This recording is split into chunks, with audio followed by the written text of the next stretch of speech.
Alrighty. I am going to just change the audio over to the painting desk and we will get going.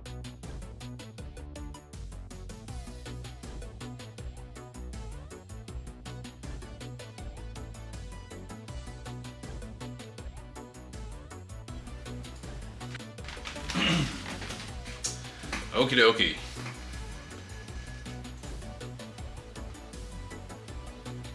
I'm going to go ahead and put on my output projector just so I can see what the camera can see again. Look at that. Jazz hands still work. Yeah, a little bit of a hiccup right at the start, but you know, I'd rather have it happen now than while I'm in the middle of painting and not notice it happen for like 20 minutes. Okay. Just gonna go ahead and adjust my lamp here. Things seem good. Picture quality seems okay, at least on my end. Let me know in the chat if it is good on your end as well. I'm gonna go ahead and throw this bad boy up here. Let's zoom in. Yeah, picture quality seems pretty decent. Digging that right now. Alrighty, I'm gonna zoom back out.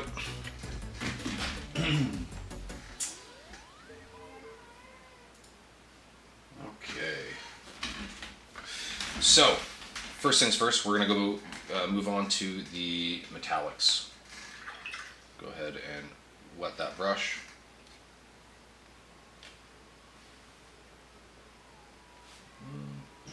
Just a little bit stiff still with some soap. Okay, so I only picked out a handful of areas on a number of these miniatures when it comes to metallics because I really don't want to spend too much time painting metallics. And I'm just noticing a small speck of something that is just kind of stuck in the paint right there. So I'm going to go ahead and work that off before I go ahead and apply on my, my base coat. And let me pull my head out of the frame because I don't think anybody really cares about looking at my hair. My bangs are luscious, but they are untamed at the moment. No idea what is stuck in this paint, but I'm just kind of scraping it out. There we go. Good to go. Actually, just for memory's sake, I'll go ahead and show the Argus just to show the current state it's at.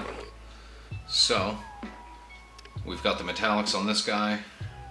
It's that dark silver from Pro Acryl. It is very shiny but very dark. Really like it. It just really feels like a proper gunmetal to me. It only shines under like really extreme direct light, which I appreciate. So got those hazard stripes on the missile pods. Here's the Hellspawn again, because this guy's also got those hazard stripes going on the missile pods. Very MechWarrior 4-esque. And my backup singer in the background, my daughter, screaming. She's having a great time, making sure my wife has a great time while she babysits, so I can paint. Because I had a incredibly long week. My unit is well, on exercise and doing a bunch of training right now, so I've been working to support a lot of different things that have been going on. So very, very long days this week. Very happy to be on the weekend. I would say hydration check, but I'm drinking coffee. Oh, looky here, I have water. So hydration check before we begin. Okay, so I have my dark silver already on the palette. I'm just gonna go ahead and touch my brush to the wet palette sponge just to get a little bit of moisture loaded into the brush belly, and then that's all I'm going to use to thin this out. I'm going to go ahead and grab the Loki Mark II. Go ahead and zoom in here for your viewing pleasure. I'm going to hit the muzzles on these lasers. I believe these are PPCs actually. I know the Hellbringer Prime has PPCs in each arm, but I actually don't entirely remember what the Loki Mark II has for its loadout. So I will have to quickly check its record sheet before I go ahead and paint my weapon effects. So it'll be a bit of a determining factor in the colors that I pick. So I'm just going ahead and getting good coverage.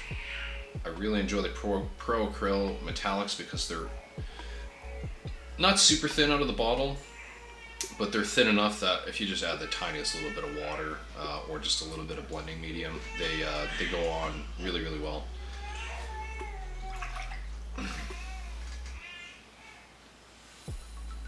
Okay. Scott, if you're in the chat, you're mighty quiet.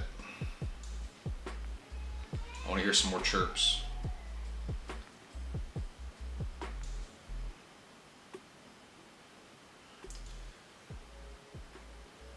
Anyways, I griped about my long week of work. How was all of your weeks?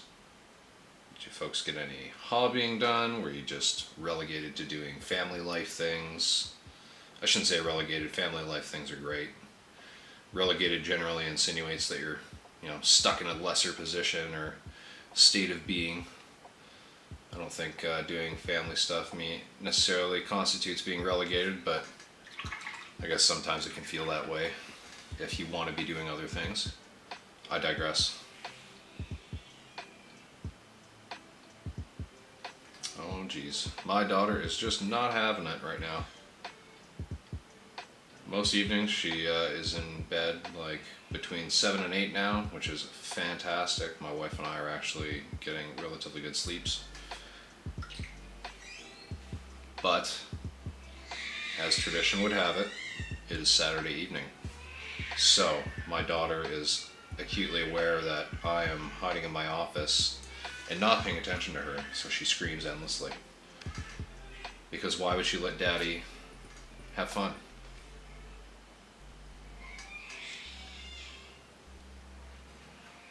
Fun constitutes hanging out with her, in her mind anyways. I don't blame her. Hanging out with her is pretty fun. So she's not entirely incorrect.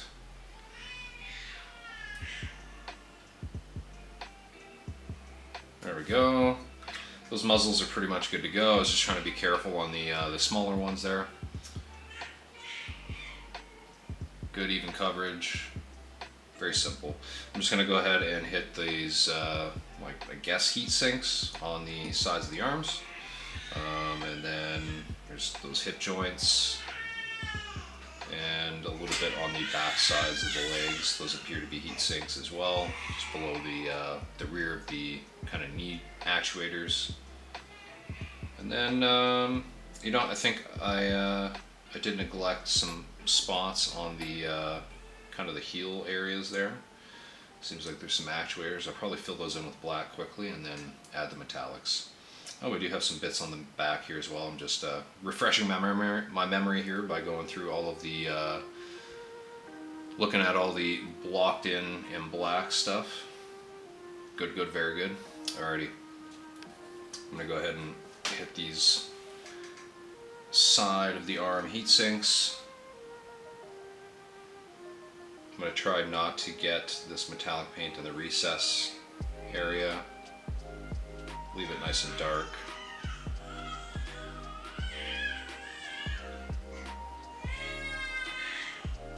My daughter's currently going through her entire vocal range. Low to high, high to low. Beautiful. It is an orchestra in my house right now. The Hell Prime has Gauss and ER large laser in each arm and a Streak 4 in the right torso. Definitely knew about the Streak 4, but thanks for illuminating that. I appreciate that. So Gauss and large lasers. So basically the big muzzles are going to get left just kind of dark, and then the ones above will get painted in kind of with a hot blue.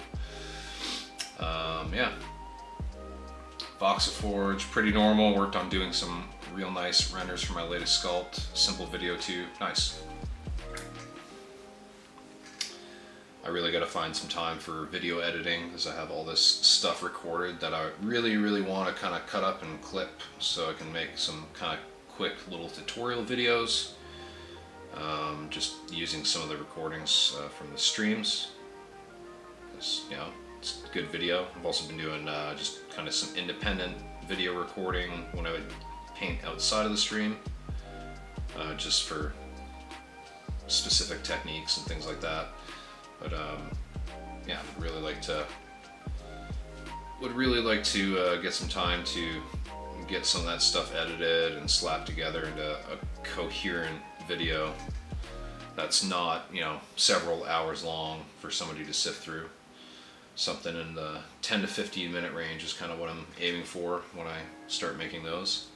And then I would like to do some, like, I don't know, reels and things like that for Instagram and Facebook, so people can get kind of that quick, short attention span, quick painting tip video assistance.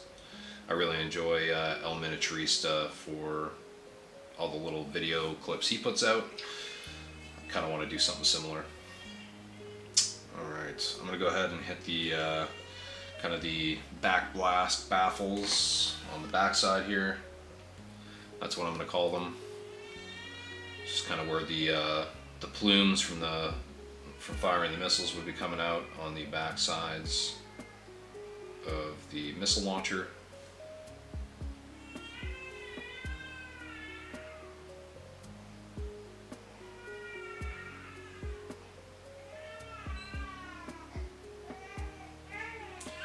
Okay, that one's good.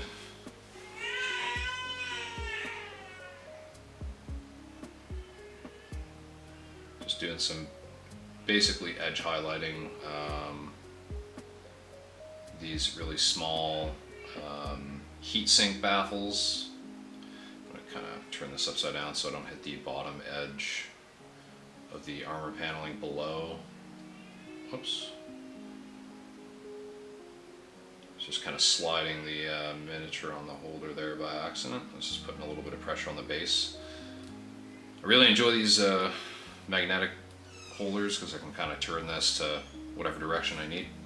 But I do have to be careful sometimes because, you know, I end up pushing this out of position and can end up putting paint where I don't intend on putting paint.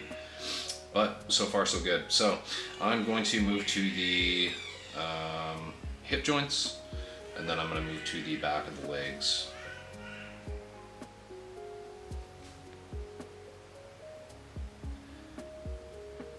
I think just because this is a bit of a tight space, I'm going to just slop it up inside the hip joint, although I'm going to try to avoid that deep recess right in the top ball there.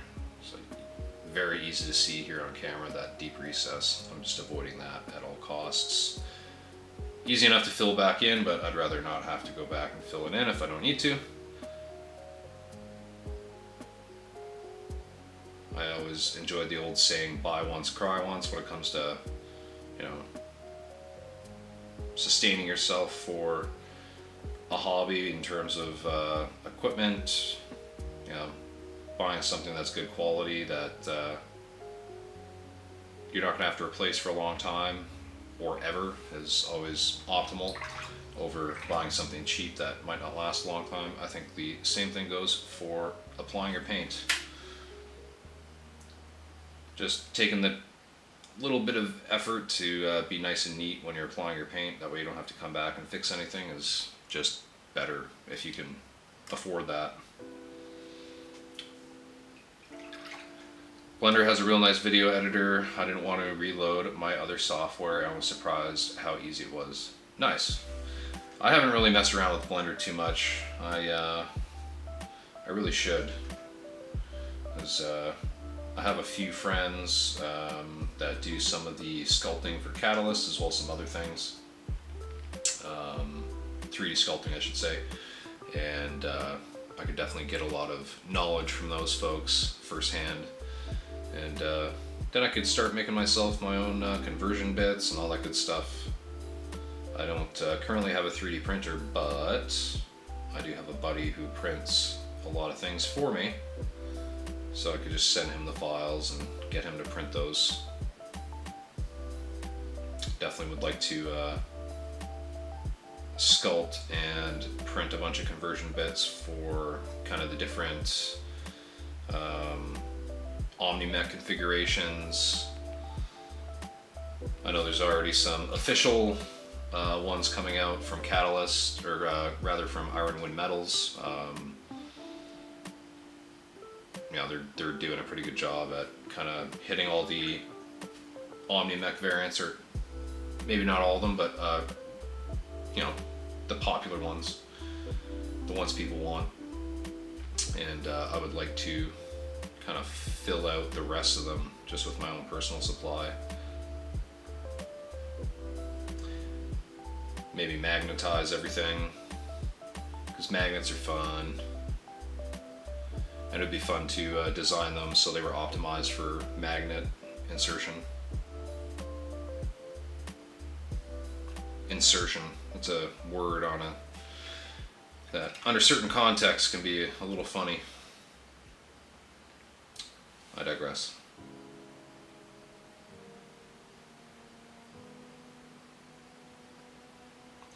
Just noticed that I have a bit of this hip joint underneath that needs to get covered and darkened. Oh, and I just realized this is not my I thought I was dipping my my brush in black ink. I was dipping it in a wash color. That's why it was so thin. I'm gonna go ahead and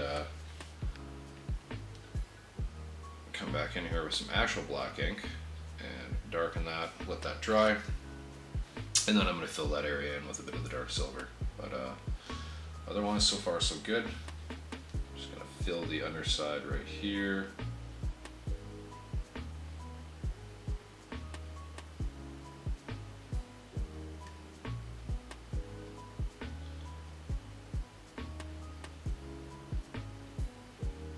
Okay. Now for the back of the calf areas below the knees. It's an they use Maya, which is kind of crazy. It's an off modeler. Also, Humble Bundle has some amazing plugins on sale right now. Literally $1,500 worth for $30. Damn. Maybe I should just go ahead and buy all of them and figure out how they work later on.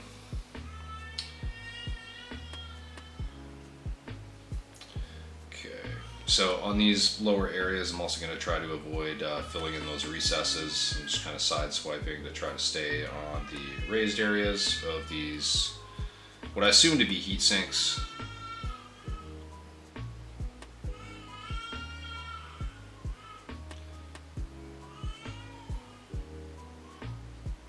Oh, child of mine. She was such a happy baby today.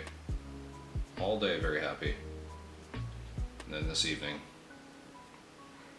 Damn you, Daddy, for leaving to go paint.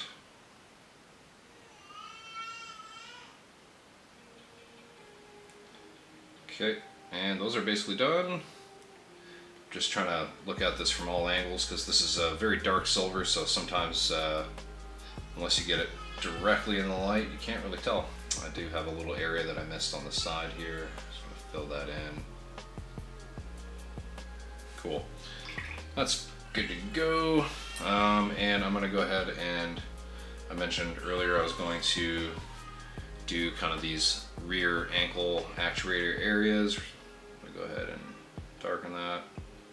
I'm just doing these areas because they look kind of very similar in shape and design as the hip actuators.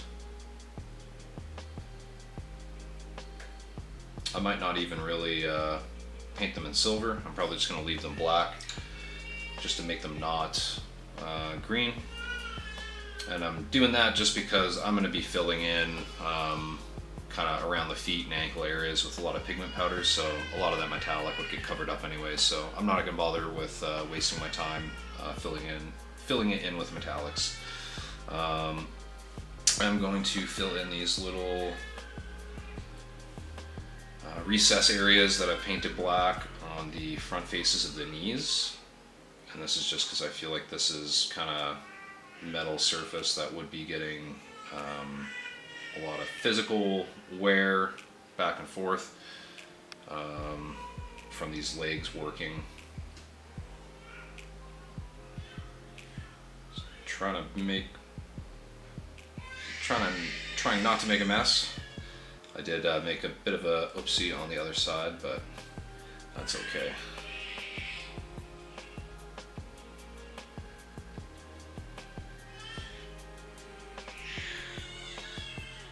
All right. And I believe that's it for this one. I'm not going to paint the front of the SRM. I'm gonna kind of do a bit of a gray, like a dark gray on the front face of that, and that's about it. I'm not gonna really fuss with that any further. I think these are good to go. Or this one's good to go, rather. So 2 down, I'm gonna go ahead and hit the Hellspawn. The Hellspawn really doesn't have much other than a lot of heat sinks that are painted in black, so this should go relatively quickly. I'm gonna basically edge highlight all these.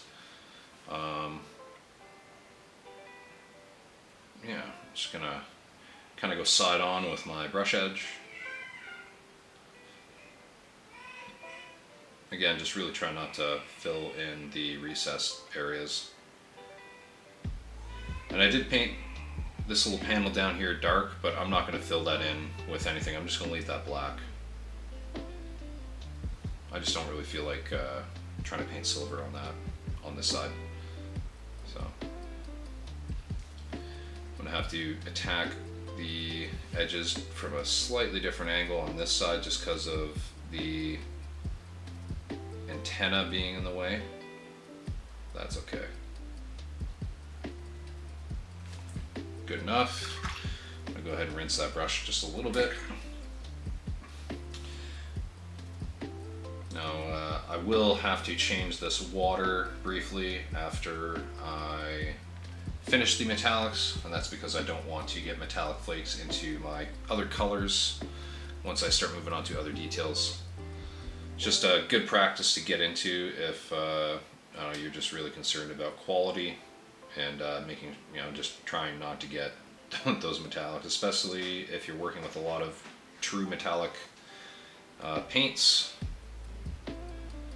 They just leave a lot of flakes of, like a lot of metallic flakes in your water, and I have definitely, when I'm using darker colors, if I haven't changed my water, I've had certain miniatures where I can, in certain lighting conditions, I can see those metallic flakes and it just drives me bonkers.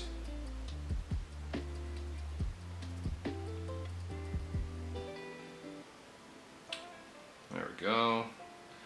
I'm just going side on with the brush on those raised edges is just the easiest way to do it. Go ahead and rinse my brush and I'll do the other side of the mech. Really, really love this Hellspawn sculpt. It's fantastic. I do have the jump jets to do on this guy as well. Those will be mostly, those will be in metallics as well.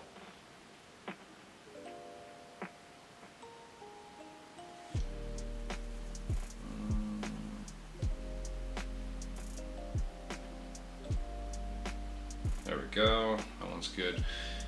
Let's see if I can get this one before all the paint dries on this brush.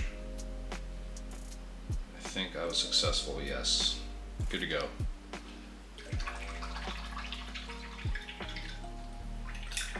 Just looking at that side torso one there, I did get a little bit of the metallic paint on that brown panel above, but that's okay. Scrub it off there with a little bit of water and we're good to go. Well, I did have a little bit of a chunk of metallics and pigments on the end of that brush. So I don't know if you folks are tracking the brush I'm using here, so I'm using a Vallejo or Vallejo #1. This is one of the Pro Modeler series. This is just kind of like a low to mid, this is not like a high quality brush. It's it appears to actually be made of hair, but it's not like really good quality hair. It does keep a reasonably sharp point, which is why I'm using it for my metallics, because there are some small fiddly bits that I need to paint, but you know, metallics are generally pretty hard on brushes, so I don't want to use something that's super high quality. I want to use something that I can beat up a little bit, and that if I have to replace, I'm not going to be upset about. So a lot of my more high quality brushes are around $20 to $25 Canadian. This one I think was around $6 or $7 Canadian, so you know, quite the price difference, like, you know, a quarter to a third the total cost of some of my other detailing brushes. I've gotten all the heat sinks on the sides. I'm gonna go ahead and actually I need to get some of the ones on the insides of the arms there. Go ahead and just load my brush and quickly do those before I carry on here.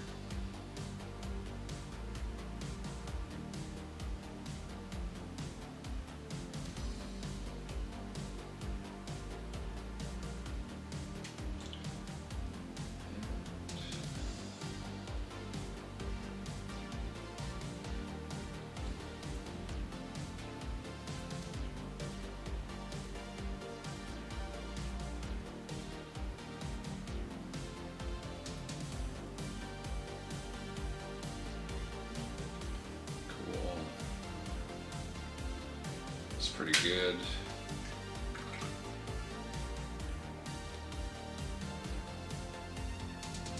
All right, I'm gonna hit the baffles on the back side of this, the missile pod rather.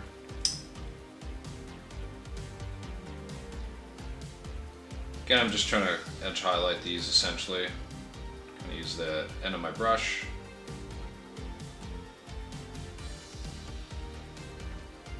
Now I might come in with a little bit of pigment powder and kind of dust up the backs of these with a little bit of black and brown, just to kind of give like the dusty soot look that a lot of propellants burning off would leave.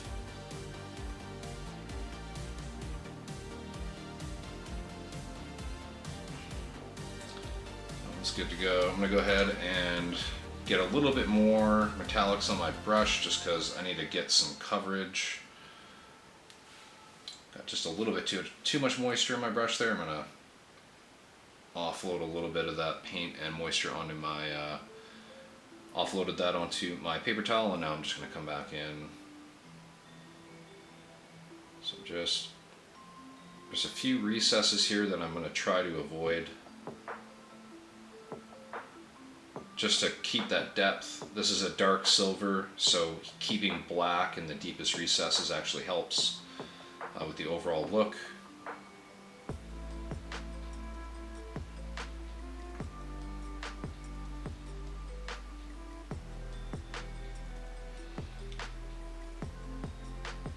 Okay, that's pretty good. I'm gonna go ahead and rinse my brush just because the paint's already kind of drying. Definitely don't want to let this dry in my brush, so then you'll have a bad time.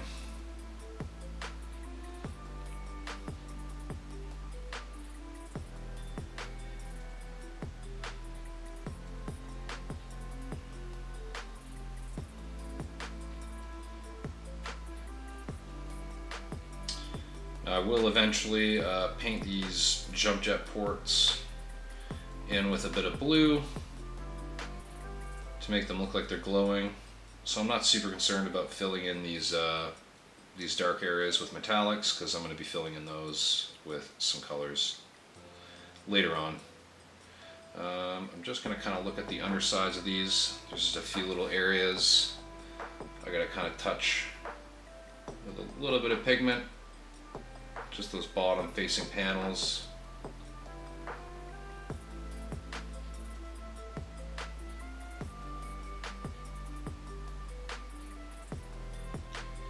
As you can see, I'm kind of bracing in a bit of an awkward position. This is just because I have a bit of a shaky hand. I don't have a perfectly steady grip. Just gonna go ahead and fill that.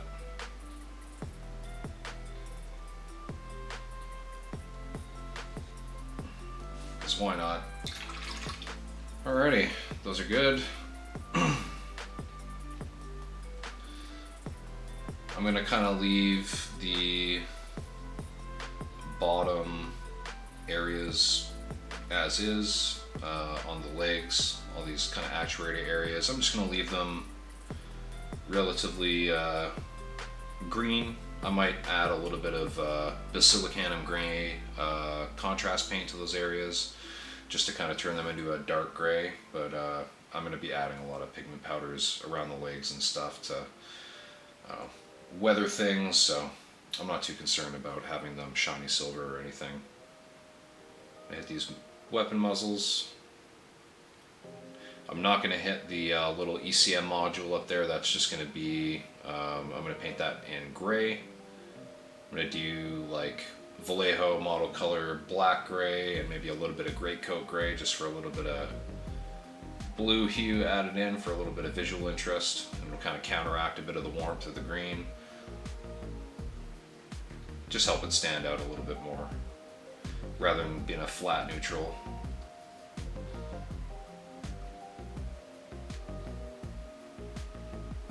Always trying to add just a little bit of visual interest in with some easy color choices and stuff like that.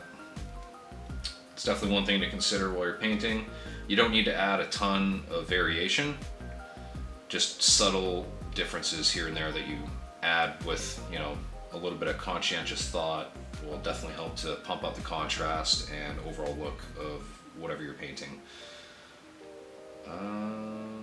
Yeah, this is pretty good. Go ahead and, oh, I notice on the arms here, I painted in just kind of the middle areas here with black. Just gonna paint those a little bit of silver. I think I saw some in the front as well. They're very, very small little detail areas, so that helps.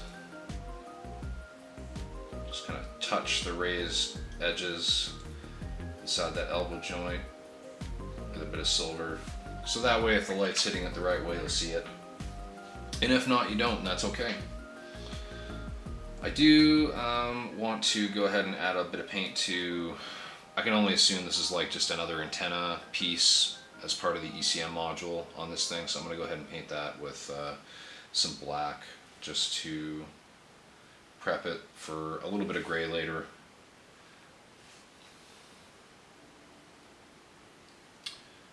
I'm going to tag it from this angle here.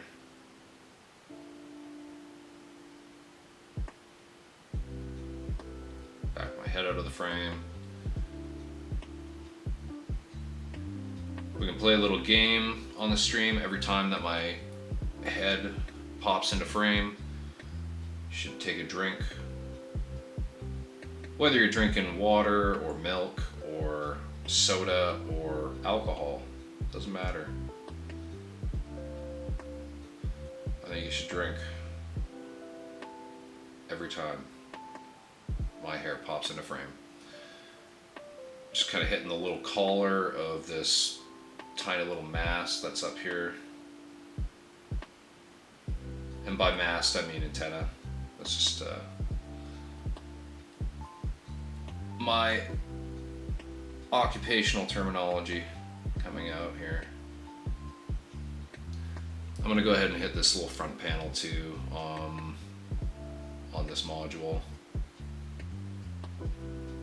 Just that front bit and nothing else. This is not a lens or anything, this is just going to be like a flat panel, and these are all just going to get painted in gray. Just adding small amounts of variation that are really easy and quick to do. That's about good. I think I'm going to quickly grab some of that basilicanum gray, and I'll show you how quick and easy it is to kind of do some dull metallic right here. So this is contrast paint. This is a very, very punchy, dark contrast paint. Like, this is very opaque. So do be careful if you're using this overlay. If you're trying to, like, I don't know, if you think you're going to get like a nice mid-tone look over your miniature, if you have like a good zenithal highlight, you're basically going to turn that thing dark gray. Very, very opaque for a contrast paint. So I'm just going to go ahead and use the lid. I'm just kind of offloading a bit so I can maintain a point on my brush. I do not want to flood this area. I'm just going to kind of cover this whole thing. Because this is very opaque, I'm not really worried about the green and brown tones sticking through too much. And even if they do, they're just going to kind of lend to a weathered appearance within that gray.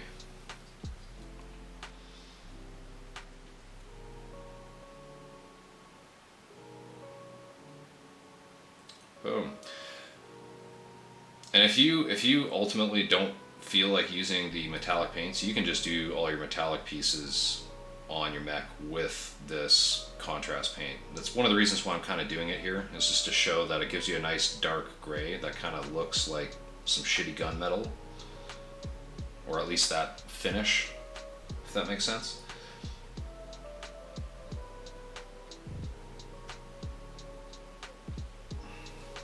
And that's really easy to do. Look at that, nice and dark. Don't have to really fuss around. I'm gonna do the same just in these back areas here. Well, that's what I'm looking for right there. And same thing, I just don't want to flood this, so don't load your brush up with a ton. If you have like a big glob, just offload it so you can at least get not a super sharp point on your brush, but a reasonably sharp point. That generally means you don't have your brush overloaded with contrast paint. That's my rule of thumb personally, so.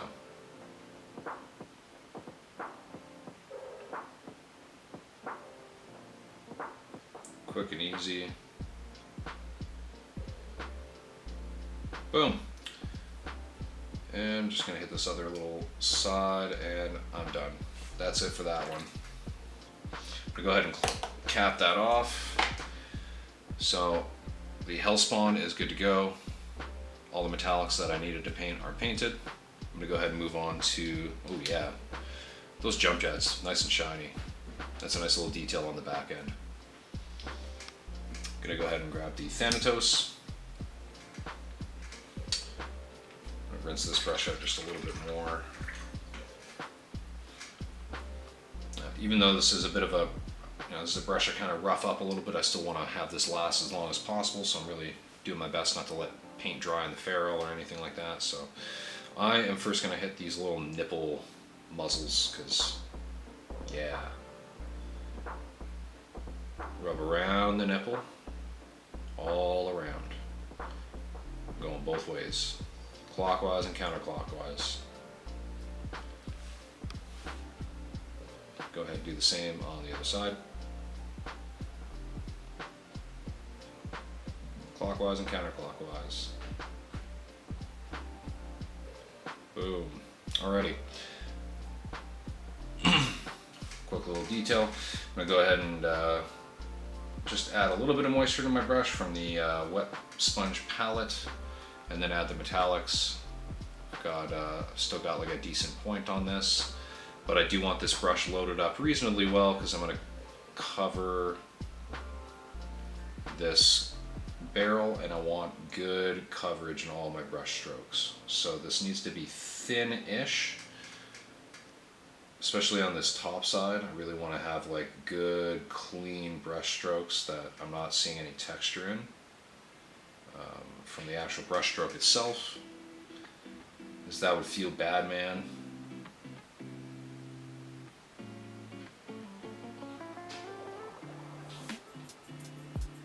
Okay. I'm just pulling towards the end of the muzzle, and The recesses are going to get kind of filled in here. That's totally fine. I'm going to apply like a very gentle wash to these big barrels on the Thanatos here as well as the Argus. Just going to apply a quick little acrylic wash after this is dry, just into those recesses, and then I'm going to dry brush after they dry. And that will be about it. Just kind of pulling all my pigments out towards the end of the barrel, just because in trying to keep with the same principle of wherever your brush stroke ends is going to have the highest amount of pigments, I would like the ends of the barrels to be the shiniest. Okay. That's pretty good. You can see a little bit of that artifact from the delamination on the print, but that's okay. You can only see it at certain angles, and once I kind of fill in those darker recesses, I'm going to make sure I leave that one untouched. I'm going to kind of do a crafty edge highlight on it, and I'm going to make it look like it's a gouge or scratch on the barrel. If you ever have any weird things like that, weird artifacts, or you got like a mold line that you didn't quite scrape off that well, just make it look like battle damage. It's a nice little cheat code for a lot of things when it comes to these. So, other bits that I need to paint. I just have these little baffle things on the fronts of the legs here. Just gonna edge highlight those. Quick and easy. I didn't even have these base coated in black, but I wanted to do those anyways, just on the spot. Changed my mind. Just a nice, easy little detail that I can do quickly. I'm gonna hit that little baffle back here for what I can only assume is a heatsink. I'm gonna go ahead and rinse my brush, if I can speak English. And go ahead and start hitting. I'm pretty much going to hit like the tops and fronts and sides of all of these jump jets and just leave the middles essentially empty and devoid of metallics, because I will be coming back to these to fill them in with color. Just going to kind of get it on that side panel of it. Trying not to get it on the brown because it would be super obvious if I had the silver on the brown on the underside. And again here I'm trying to go for good coverage because these are some decently like wide flat panels, just in terms of like some of the metallic bits that I've been painting. So nice and smooth, even layers. Metallic paints are a little bit thicker by nature, and especially because they're so shiny, if you have texture where you don't want texture, it's going to be very obvious. So at least in my experience.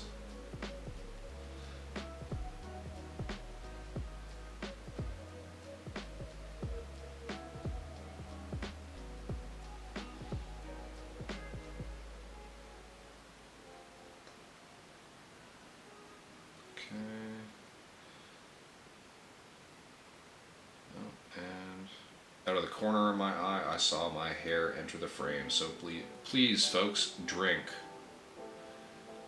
We're playing the hair game today. All right. Brush is starting to dry out just a little bit, so I'm going to rinse that out. Go back to the paint.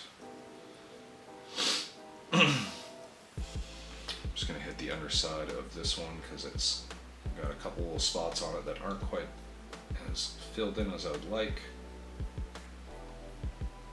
Just making sure I get those central. Oh, and I'm just noticing these little baffles back there. We'll hit those after. That's for the back of the MRM pod on the arm. definitely makes sense to have those baffles there for all the backblast coming out from the rockets, or missiles I should say. Rockets and missiles are kind of an interchangeable term, but at least in this case, Battletech delineates rockets and rocket launchers being different than missiles and missile launchers. So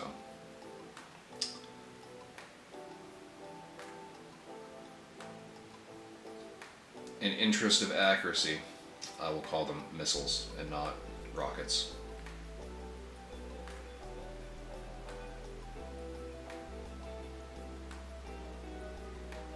Right.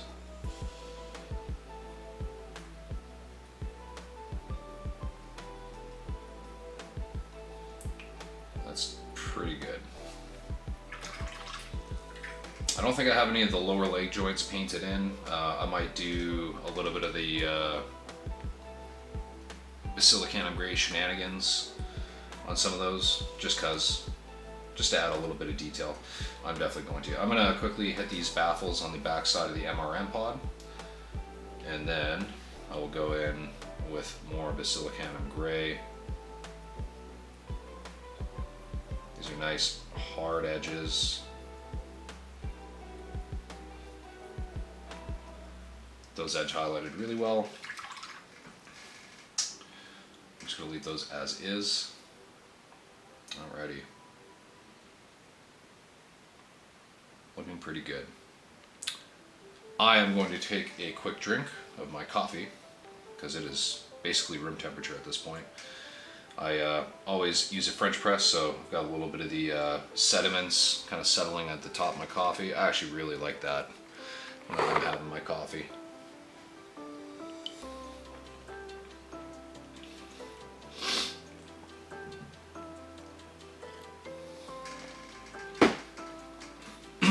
And equal parts water, because, you know, dehydration, soldiers were sent to me.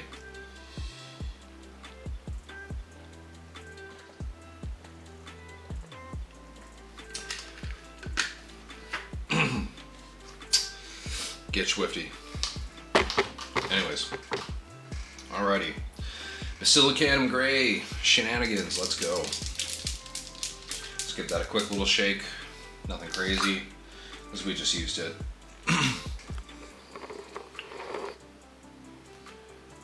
Alright. I'm not going to bother with in the front of the knee areas. I'm just going to go ahead and fill in kind of these front ankle / shin areas and the lower legs. I think that's more than sufficient. These are just kind of weird little bits that I feel like wouldn't necessarily be green, but probably wouldn't be bright silver either. And again, I'm going to be applying like weathering pigments and stuff to this, so.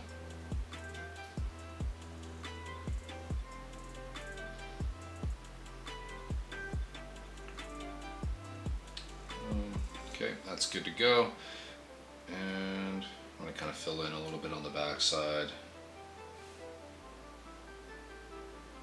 Just down there.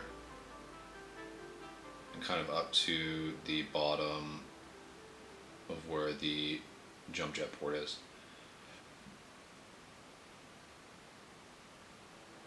A little bit on that area on the, like that back toe. There's just a little bit of an actuator looking area, so filled that in. I'm gonna fill this recess down there, and then that's probably good enough. I'm also gonna go ahead and fill kind of these areas behind the knee.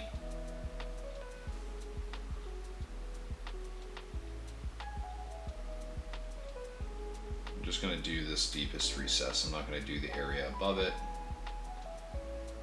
especially because on the front of the knee I didn't paint it as though there was like this massive exposed actuator. So I'm going to kind of keep it more discreet on the back side.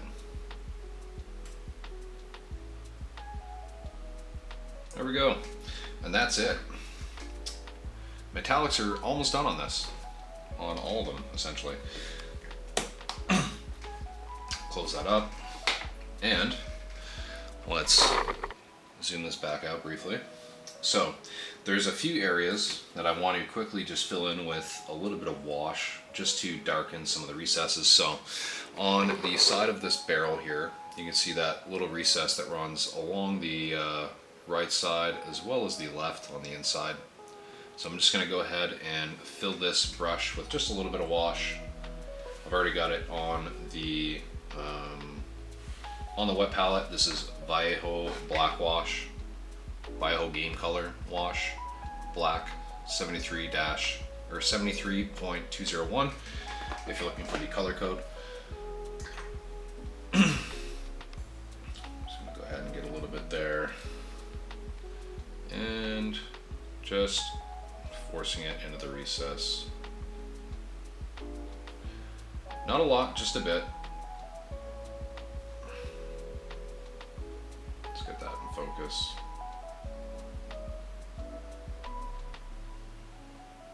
Just like so. It's sitting a little bit more in the front there, so I'm going to kind of drag it back. And it's just kind of recess in the, like a kind of a collar form around that barrel. I'm just going to fill that in a little bit.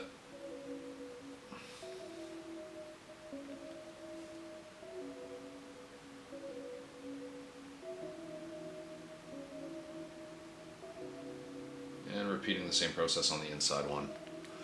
See if I can get that. Yeah, so it's a lot darker now. It's kind of shiny because it's wet, so go ahead and rinse my brush. And this one's pretty good. I don't really need to do anything else in terms of washes on this.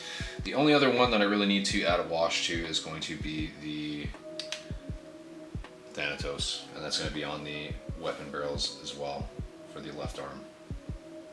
And that's just going to be these little collar rings.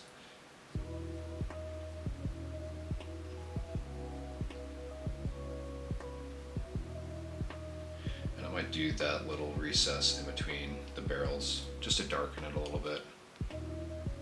And that's pretty good. I'm going to go ahead and just make sure that the little collar rings are filled in on this side. I'm just trying to get my brush right into the recess and not cover the actual barrel itself. Pretty good. So those recesses are nice and dark now. I'm going to go ahead and actually fill in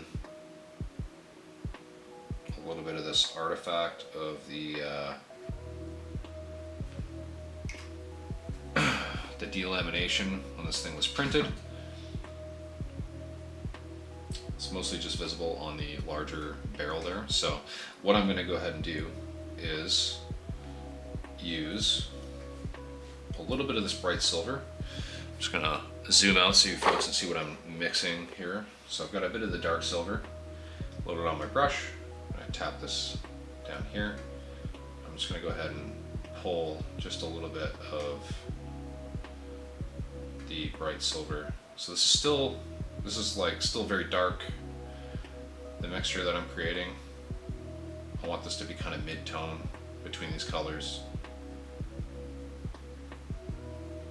And then I'm going to basically draw an edge highlight line along that gouge.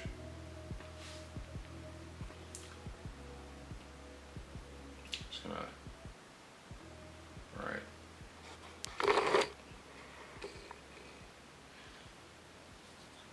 I want to do it along the bottom edge.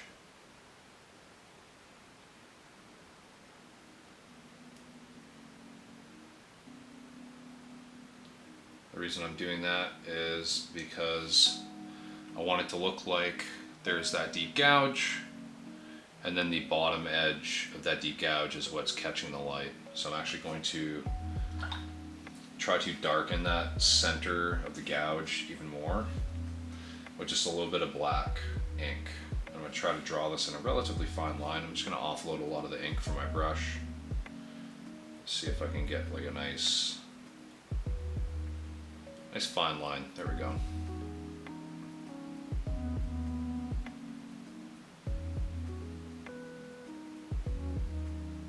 And I'm just trying to ride that in that groove.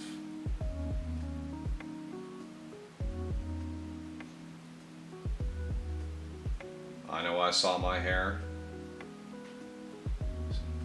You folks definitely saw it. Please drink. Okay. Just like that. I'm gonna go ahead and do another dark line of black and kind of crisscross this. And then that's going to kind of eliminate the uniformity of that one single line. I'll show you what I mean in a second here. So I'm just testing brush stroke. So I'm going to cross this like so.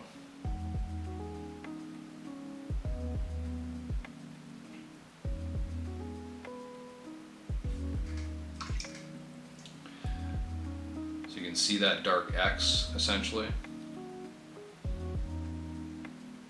So now it doesn't just look like the one line.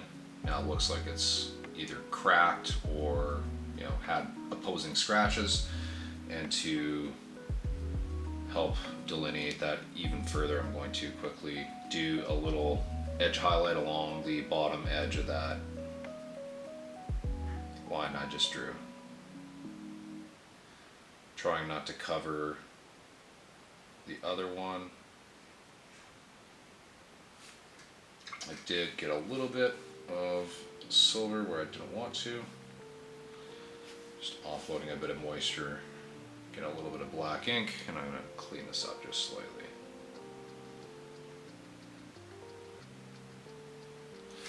There. I'll take a quick gander at this. There, that looks a little bit better. I think that looks a lot better. Perfect. Now I'm also going to just use that same edge highlight color I mixed, and I'm going to quickly edge highlight a lot of these laser muzzles. So I'm going to hit the kind of the top third and bottom third of the laser muzzle, just to kind of show like the precipice and the zenithal of light.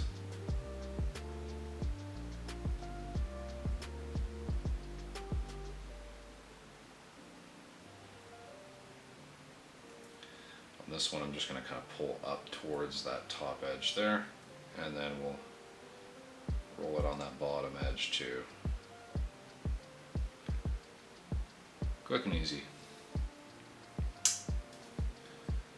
That's about it. I'm not really going to add anything else, because again we're kind of trying to keep with the whole speedy aspect of this. I'm going to go ahead and do the same application style on these barrels.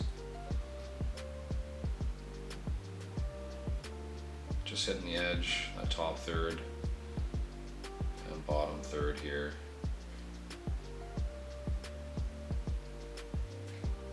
Trying to pull the pigments towards the middle. So I'm kind of pulling my brush strokes towards the middle. On this one I'm basically just going to hit the top. And this is a very, very small detail that you're adding, but I really feel it makes a big difference, especially when this is catching light.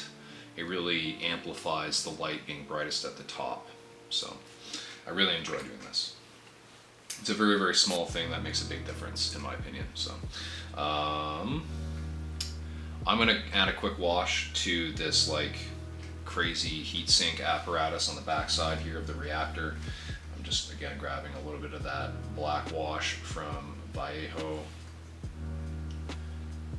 Game Color.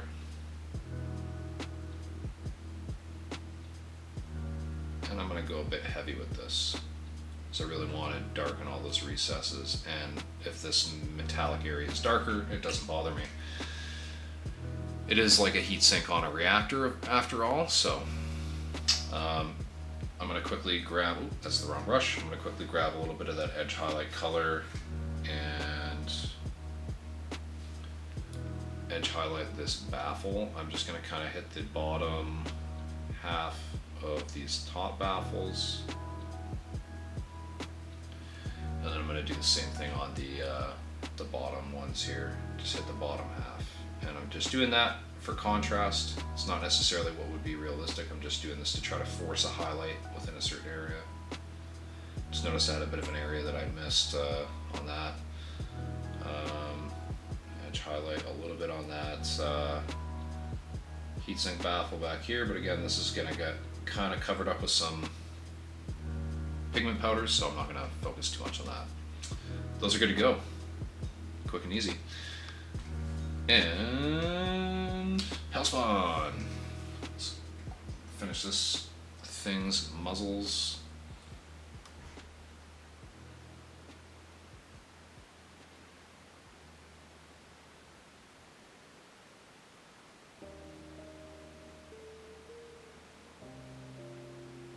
Just like so. And honestly, I don't think I'm really going to bother with too much else on this other than the kind of these top edges on the jump jets.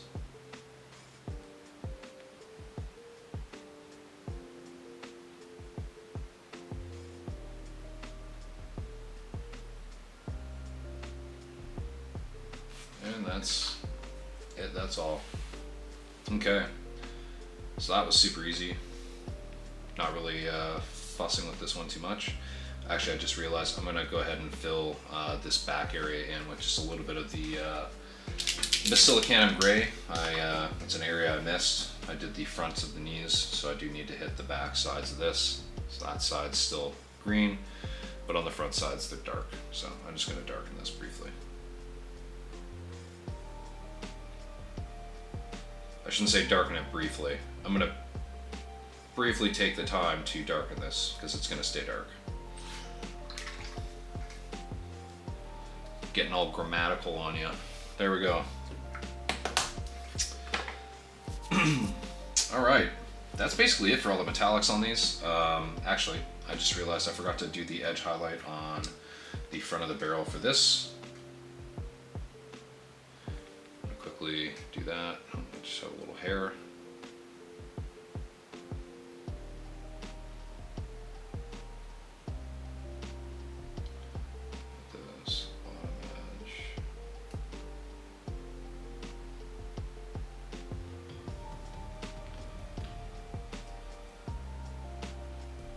Tyrantical Turtle. Thanks for the follow. Much appreciated. I do have these little muzzle barrels, or barrel muzzles. Yeah, that's what they're called.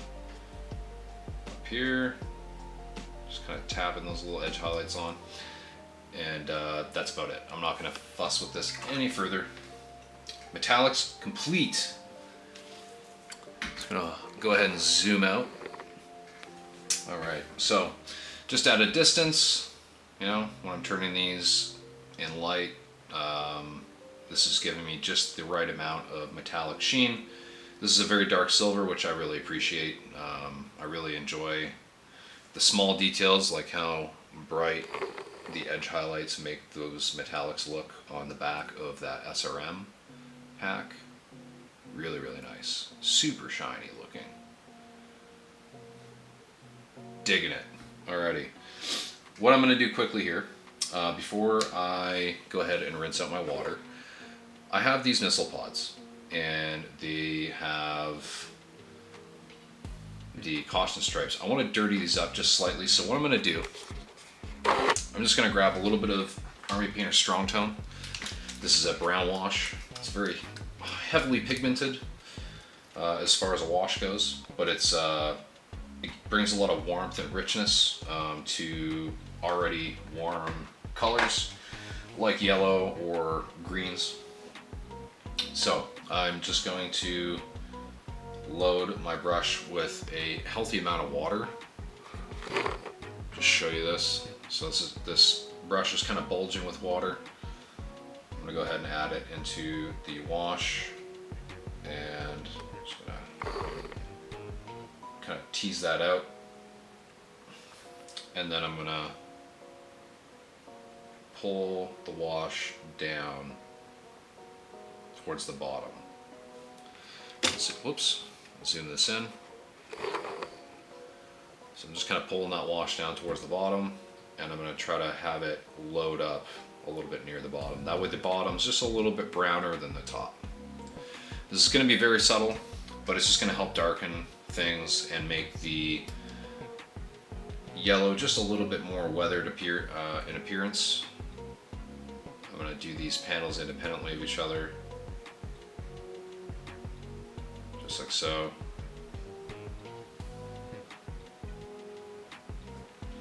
I'll go ahead and just add a little bit more to this one in the bottom half, just like so. I'm going to add just a little bit of enamel to this later, towards the end of the paint job, kind of like just before I do the pigment powders and all that good stuff. But this is just kind of that first step.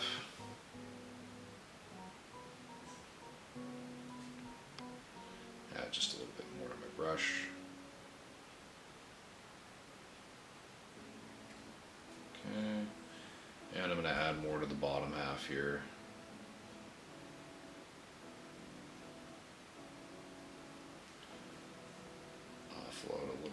Just wicking a little bit of excess out of the bottom there, and I think that's about perfect. We don't need to do any more on that. I'm going to zoom out here. Now, while I quickly wait for that to dry, I'm going to go ahead and change out my water, because as you can see, this was completely clear at the beginning of this painting session. Now this is my initial rinse, but you can see all of those silver flakes just floating around in this. So I really want to make sure I change this out. I do my double rinse all the time, and as you can see, my clear water for my secondary rinse is still very clean, but there's inevitably I'm inevitably going to transfer some of these flakes as time goes on. I just want to eliminate that from the picture. So I'm going to go ahead and pause right here, and I'm going to change these waters. I will be back in about 5 minutes, folks. We'll take a quick break. Stretch your legs, have a drink. We will be right back.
Alrighty folks, we're back.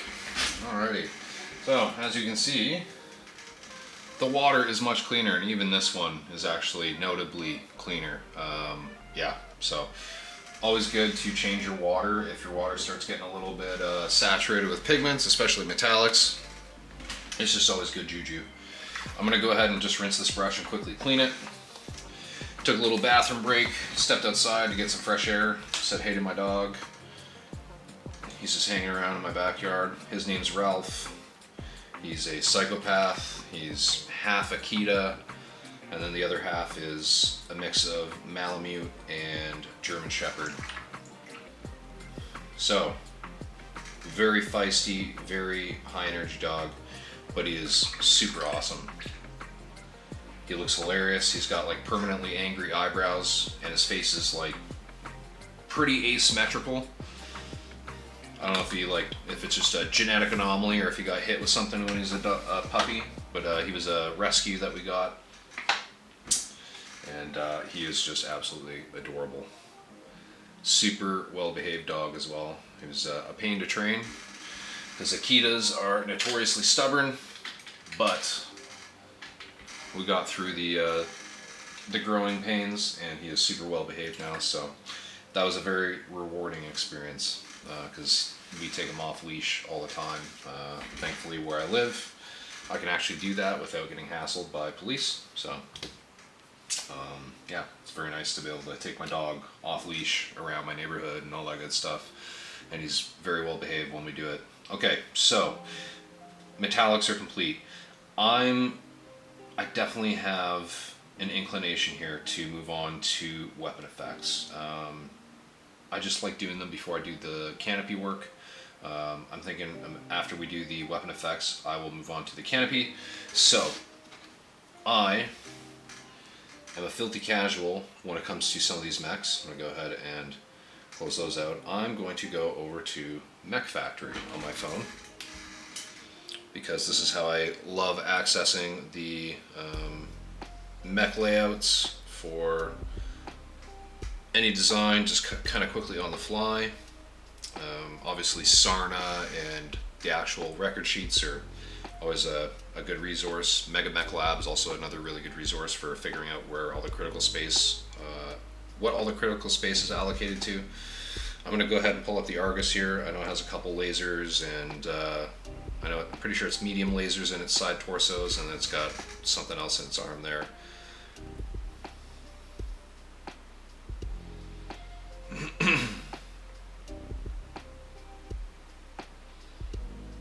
Okay. So I believe this is the Argus 40? Yes, this is the 40. So, LRM 10, check. Beagle Active Pro, cool. Left torso and right torso. ER medium laser. Right arm, it has a machine gun. Okay, so that's a machine gun. Big ass machine gun. And then it's also got the rotary autocannon 5. So essentially, the only weapon effects that we're going to be painting are going to be the two side torsos. We're going to paint those as medium lasers, ER medium lasers. Basically, any medium laser variant that I paint, I just do them green. My small laser variants I do in reds, and my large laser variants I do in blues or purples. I've done kind of like a magenta laser for it was bombast laser on Uraeus. That was pretty fun, just trying to do something unique color wise. So gonna paint the two side torso muzzles, and then this guy is going to be getting blue laser effects on the left and right arm upper muzzles. The lower muzzles are Gauss rifles.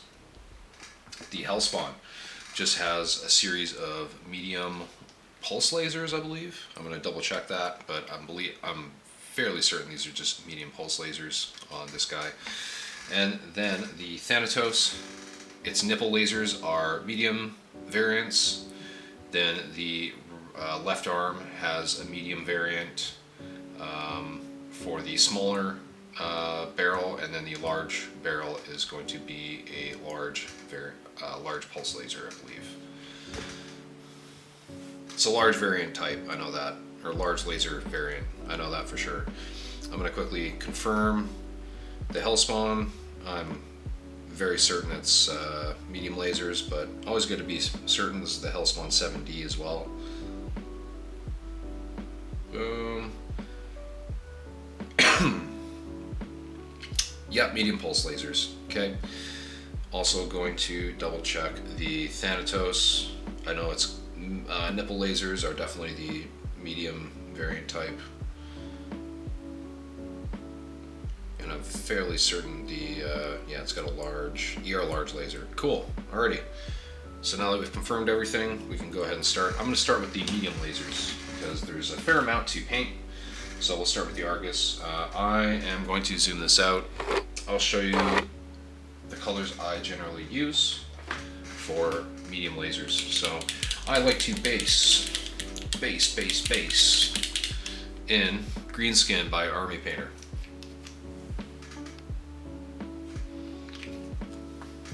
I know it's not super well mixed, but that's okay. I'm going to mix it a little bit more on the palette. I've got some Goblin Green.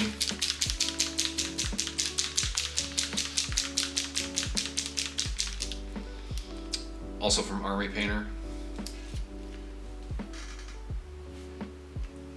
This one's a little bit thinner because I've got a little bit of airbrush thinner mixed in with this, just from doing some airbrushing and putting some of that paint back in the bottle, trying not to waste it. And with a lot of the Army Painter paints, I have to thin them down quite a bit when I want to airbrush them. The kind of the initial highlight color is going to be Snake Scales. If I can get this to focus, let's go. Hey, there we go. Snake Scales from, again, the Army Painter. A lot of people hate on the Army Painter, but they actually do have some decent paints. They're not fantastic, you know, by any means. There's definitely better paints out there, but if you're on a budget, or you know, you just want to have a lot of paints for not a very expensive amount of money, they're not bad. You just gotta know how to work with them. Generally, you gotta hydrate them well. Add a little bit more medium, like if you have Lamy medium or something like that, or even just normal acrylic matte medium. Adding that in to help thin things down. You can get really good blends with them. So I have no issues. I just know how to work with them. So don't hate on the Army Painter. Next color is going to be white, and then what we layer over top of that dot of white, that's going to be at the middle of our lasers, is going to be Daller and Rowney Aquafine watercolor ink. This is leaf green. Okay, this is not a fluorescent paint or fluorescent ink, but as you can see, it is extremely punchy and very bright under direct light. So it filters really, really well over that white ink and makes it look like everything is glowing. However, this is not the final step. After we do that filter, we are going to place a even smaller white dot inside the other one that we just covered. And then we apply fluorescent yellow. This is Daller and Rowney FW. Okay. This is translucent or semi-transparent. We'll thin this down just slightly and glaze that over the entire thing. And this is going to give us the fluorescent finish, and it will just very gently tint that central white dot. So it's not quite white, but it's not quite green. So it's going to be super bright and make it look like those lasers are glowing. Let's get to it. Enough of me rambling. Shut up, Zach. Let's go. Alrighty. So I'm just going to go ahead and, oops, this is my number 2 detail brush from Ammo by MIG. It's one of their premium Marta Kolinsky brushes. This is what I do essentially all of my detail work with.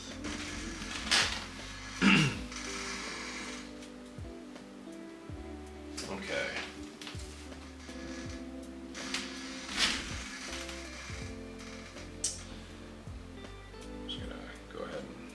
mix this out just a little bit.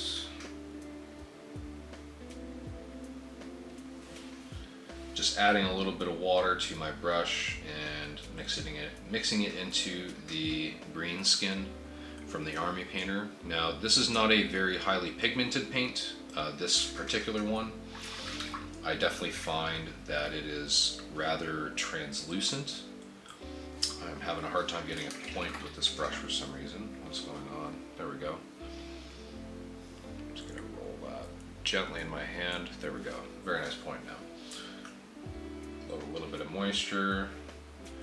Anyways, as I was saying, this is a bit of a more translucent paint once you thin it down to the correct consistency. So if you're looking to do something opaque, you will have to layer with this a little bit better. You're probably better off not using the Army Painter version of this color, though Vallejo has a color that is essentially the same. I can't remember what it is called off the top of my head. It is not called green skin, but it is very similar.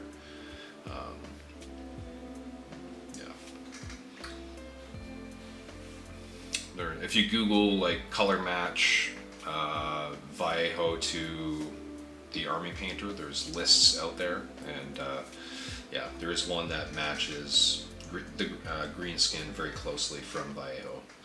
I'm going to quickly just move on to the next color here, which is Goblin Green. I don't really need to thin this. This is already fairly thin out of my bottle. And I'm just kind of building a bit of a base layer for the really bright stuff that's gonna come in here afterwards. So obviously this is brighter than it was, but this is still fairly dull. I'm gonna go ahead and grab one of the other Macs. I'm gonna grab the Thanatos and just wait for that paint to dry on the other one, on the Argus there that I was just working on. I'm gonna go ahead and fill this. This is the green skin, so this is the first color. And I'm gonna fill most of this one, but this laser, I'm not going to paint it as though it's like firing and glowing. I'm gonna jewel this kind of traditional jeweling style. So I'm using the bottom left corner kind of as where I'm going to build most of my colored highlight, and then the top right quadrant is going to be where I put like my white dot highlight on both of these lasers. This is going to be blue jeweled, and this is going to be green jeweled. That green skin has already dried essentially, so I'm just going to go ahead and grab some of the Goblin Green and add this on, just filling the entirety of this muzzle, not covering the exterior edges. I want to leave that nice silver hard edge on the outside of the muzzle, because that wouldn't necessarily see light from this, you know, laser beam cutting through the atmosphere. You know, if you have dust or anything in front or heavy fog, you know, yeah, you would, but nice clear atmosphere, we don't have that. So I'm not going to complicate it. Go ahead and add this into the corner.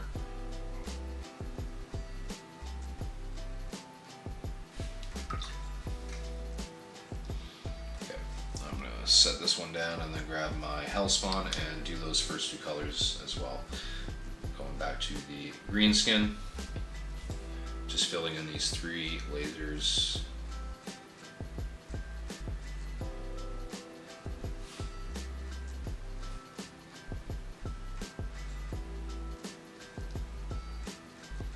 Digging the vibes on this song. It's a good one. I got to download a widget that links to my VLC medium player and has my playlist, so it can display the song name and artist. That way folks can go find it themselves if they're so inclined to do so. Alright, this is basically drying again, so I'm going to go ahead and grab the Goblin Green now.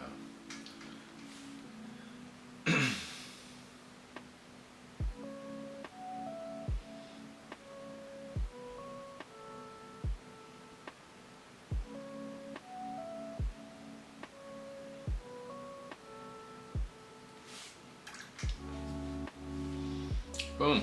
Alrighty, let's go back to the Argus. So I'm going to grab a little bit of water from my wet palette sponge and just tease out a little bit of the snake scales. So this is a bit of a thicker paint out of the bottle, but I'm just pulling a very small amount and thinning it down here. So this is very thin now on the wet palette. I actually have a small chunk of pigment in the brush. If I can get that to focus. I'll go ahead and yeah, look at that. Go ahead and wipe that off. I'm gonna get just a little bit more moisture on my brush and tease out just a little bit more paint. Alright, now I do not have any pigments in chunks on my brush. I'm just going to go ahead and kind of tap that into the middle, just kind of leaving like an exterior rim of the previous color. So this is a little bit more punchy. Try to fill in just a little bit more on the top there. There we go. But as soon as I add the white and then add the inks, you'll see just how much brighter this gets. So I'm gonna go ahead and move on to the other ones. I'm gonna zoom this out just slightly. I feel like a little claustrophobic in that camera frame there. Felt a little bit shaky, kind of Blair Witch Project-y. And just trying to add this mostly into the recess. So there's still just a little bit of that previous green around. Just filling in the middle. And, oh yeah, I gotta do it on the bottom left quadrant of this laser here.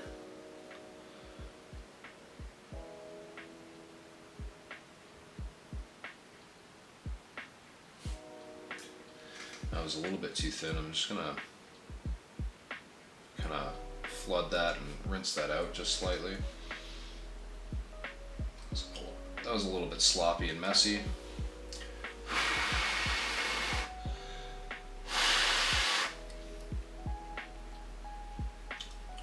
Tidy up that I'm gonna have to tidy up this laser muzzle down here just a little bit messy. That's okay.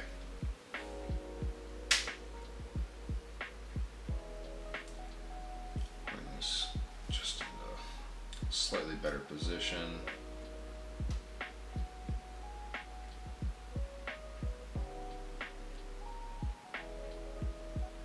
Just gonna fill the whole kind of quadrant down there and then grab a little bit of black and just kind of clean up around the bottom edge. Oh, I've got a little chunk pigment.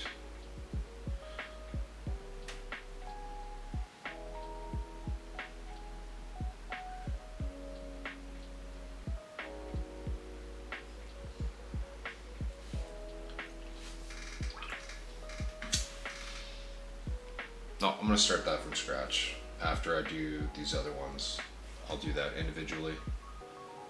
Don't like how that one was going, so I'm just going to fill that in with black ink, and we'll come back to that one later.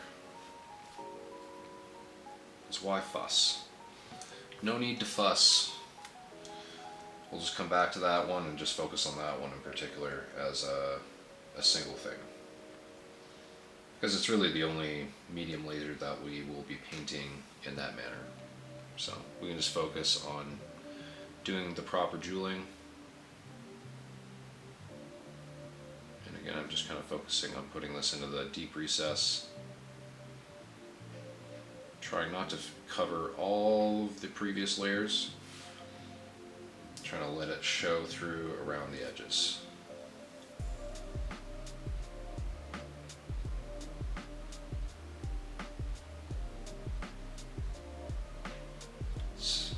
One thing you can do, just to aid with a little bit of a glow effect, is around the bottom you can add just a little bit of this color to the bottom inside rim.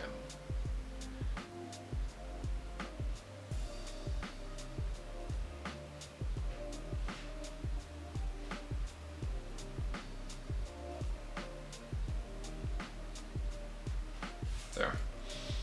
That's pretty good. Hydration check.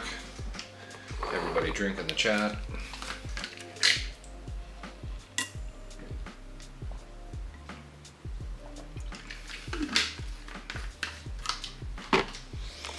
All right. Go all the way in and just back out a little bit. All right, I think we're good here. Okay. Here's where the fun begins. I'm gonna go ahead and grab a little bit of white ink. This is Daller and Rowney FW white ink. Not thinning this at all. Yeah, it's pretty good to go right out of the bottle. I'm just trying to fill this with a nice little central dot. That's good.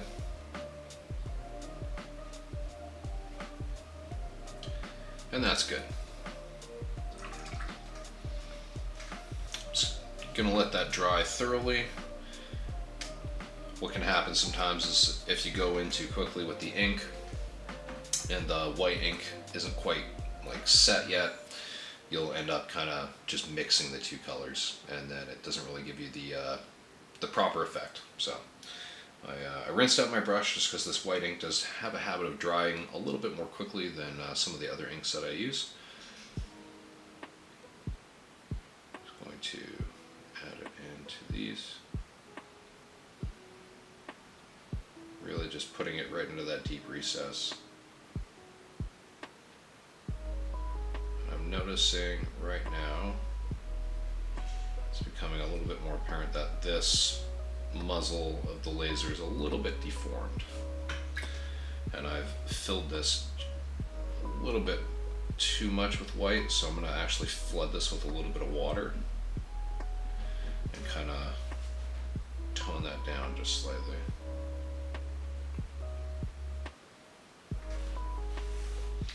I'm going to get just a little bit more of the white ink on my brush, offload just a little bit onto my nail here. I'm going to add just a little bit more to this one. And then we'll come back here and reinforce this. Just in the middle. I think that looks better. They're more symmetrical now in terms of white value. So these are nice and bright now, as you can see. Once we add the green ink, they're going to be super saturated in green, and they're going to look great.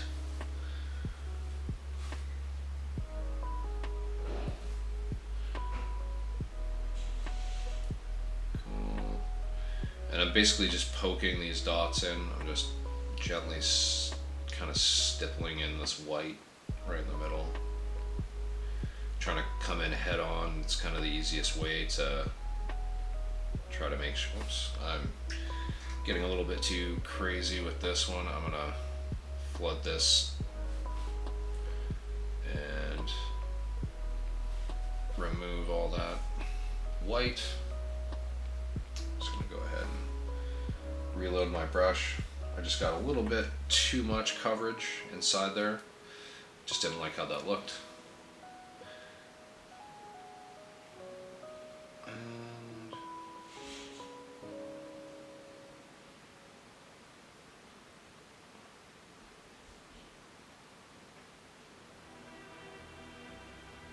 that's good enough.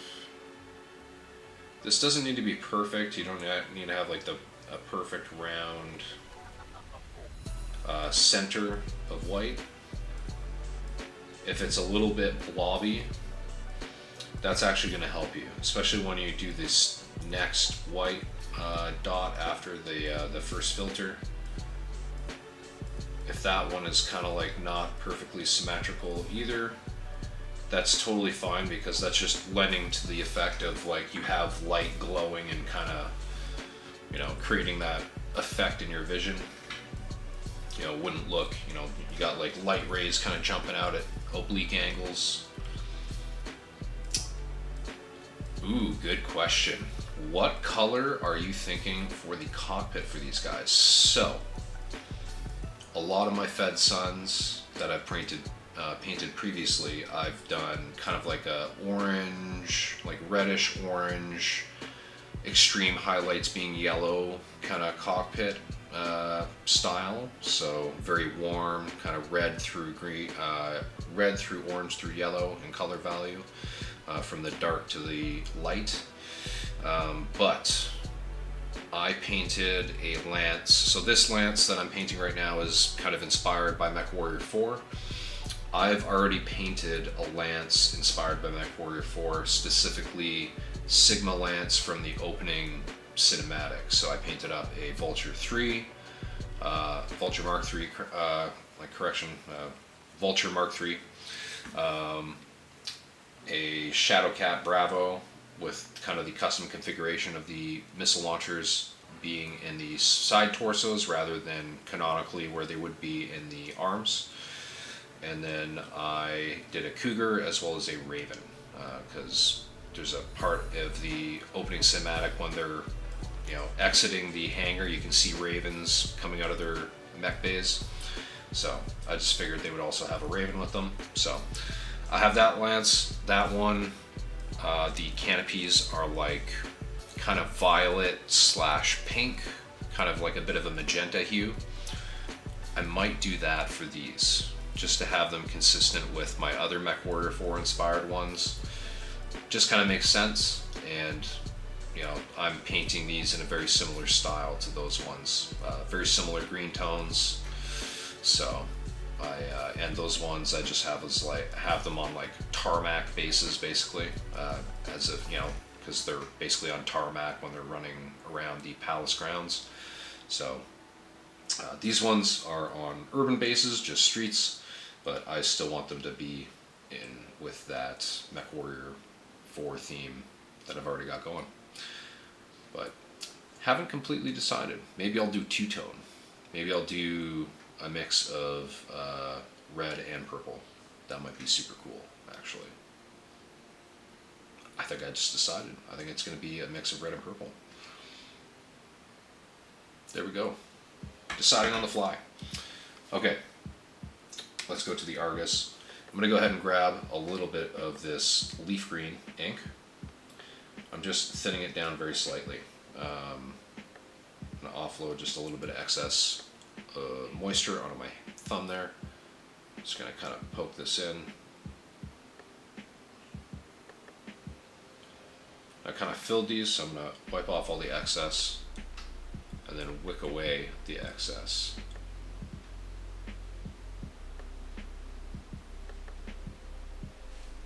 Oops, I did all that off camera. Perfect. Yeah, so they're just slightly tinted green now. Though the white is anyways. Those are very small lasers. These ones are a little bit bigger, so I think it'll be a little bit more apparent on this.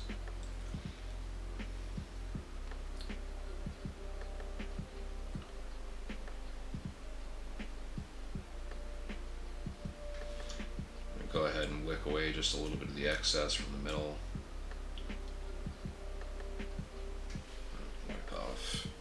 Wipe off my brush on the paper towel, that way I can actually pick up some more moisture.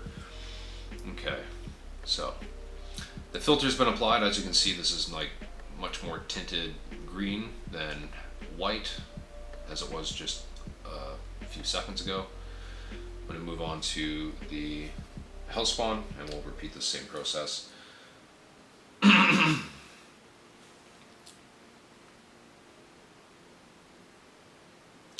Just going to kind of flood these.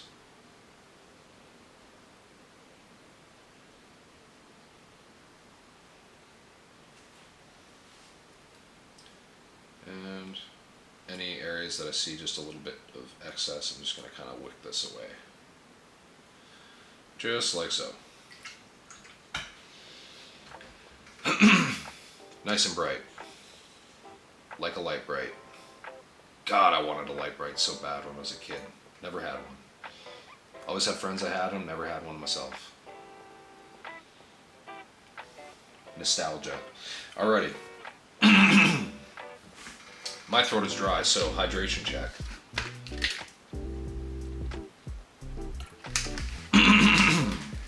Pardon me, folks. Let me cough it out.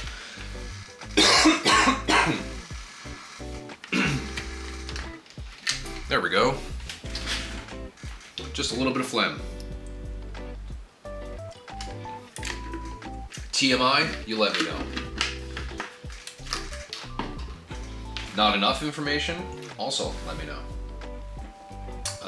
Okay, so I'm gonna grab just a little bit of white. I'm gonna offload the excess here. Just gonna poke the tiniest little bit in here. Part of my hair if this pokes in. All right, good.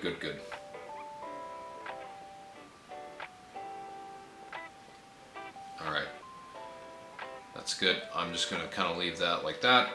And then I'm gonna come back after this dries with a little bit of the fluorescent yellow, and that'll be that for those lasers. These are a little bit bigger, so this will be easier to kind of, oops. I just realized I was pressing on the base of the mech. I didn't want to accidentally, oops. End of my brush is drying a little bit there. So I'm just gonna go ahead and, I got a little bit of white where I didn't want some. I do apologize for constantly clearing my throat.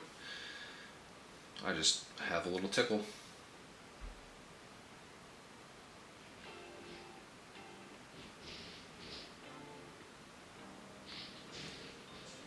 Just trying to poke it in the middle there. Try not to cover the entire previous layer. And right in the middle. Perfect. Okay. So, got that white filled back in. Didn't quite cover the entire layer of the tinted white that we had from before. And once I add the fluorescent yellow, it's really gonna kind of kick the brightness up.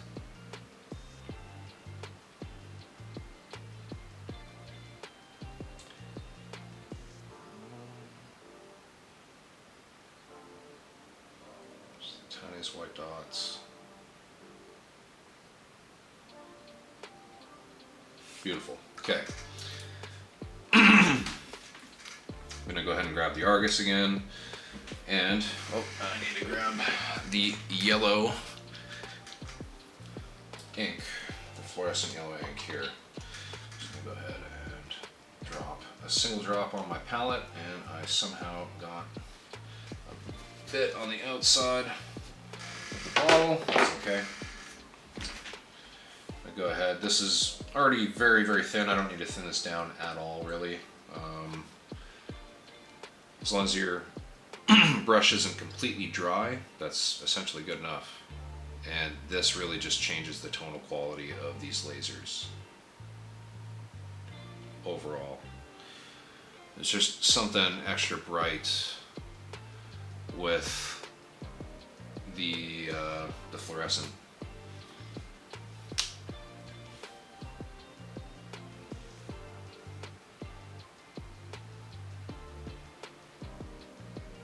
Boom.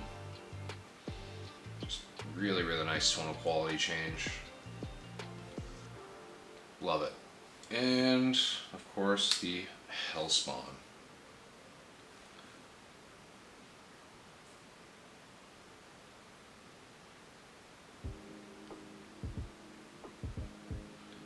Boom.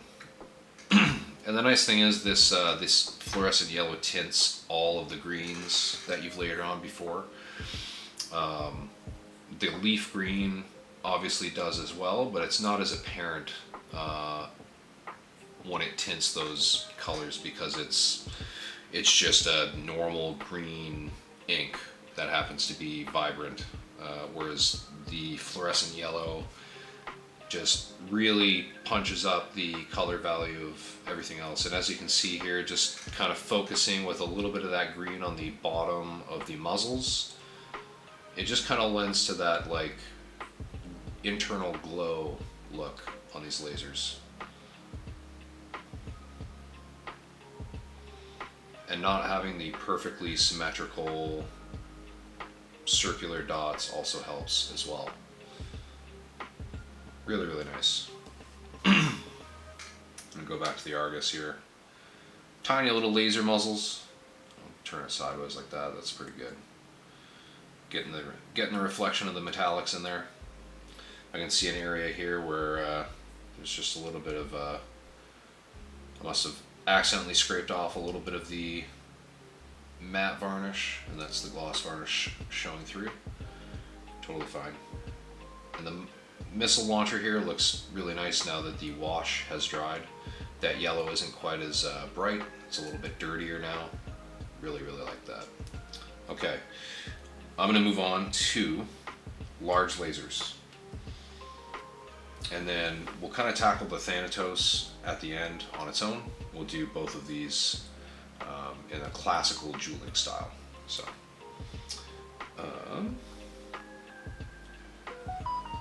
it's really just this guy with the large lasers, and then we'll work on that Thanatos. Just thinking out loud here. I'm going to grab a really, so this is intense blue from Vallejo Model Color. This is a fairly good consistency coming out of the bottle. I'll go ahead and zoom out. Basically, if you just load a very, very small amount of moisture into your brush from a wet palette sponge, you have a perfect consistency for layering. I'm also going to grab Sotek Green. I know the name Sotek Green is a little bit misleading because this is a teal. That's just what it's called. Very serious vibes to this song right now. Okay. This next color is Temple Guard Blue. This one and Sotek Green are both from Citadel. I just happen to have them transferred into dropper bottles for ease of use. And I did have the names written on with permanent marker, but you know, inevitably when you have a plastic surface, it just wears off because it does not adhere to the plastic that well. This next color is Arcane Blue from Formula P3. Really, really enjoy Formula P3's paints, or just P3. I think most people just call them P3. Okay, so zoom in. Look at that contrast on that green paneling. It's amazing what like just some really clean edge, clean dry brushing can get you for edge highlights. Alrighty, enough of my admiration of my own work here. Made me feel gross. I'm gonna go ahead. I want to make the whoops, and look at that. I just got that on the outside of the laser muzzle right off the hop. It's totally fine. A little bit of water in there cleans it off really well.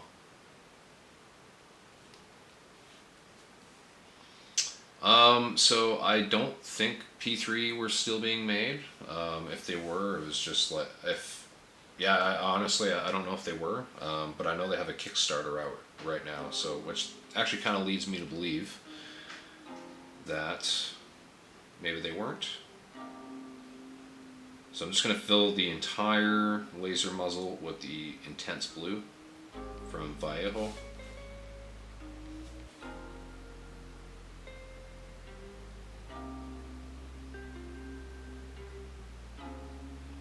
So one thing that you can do if you want to be extra clever, I'm not going to do it here, but I will give this piece of advice. So if you're going to try to do something in blue and you want it to look bright and look rich, one thing that definitely helps is using something that contrasts well. So if you're going to build up to a highlight, like for me, I'm kind of building up through like teal slash cyan blue.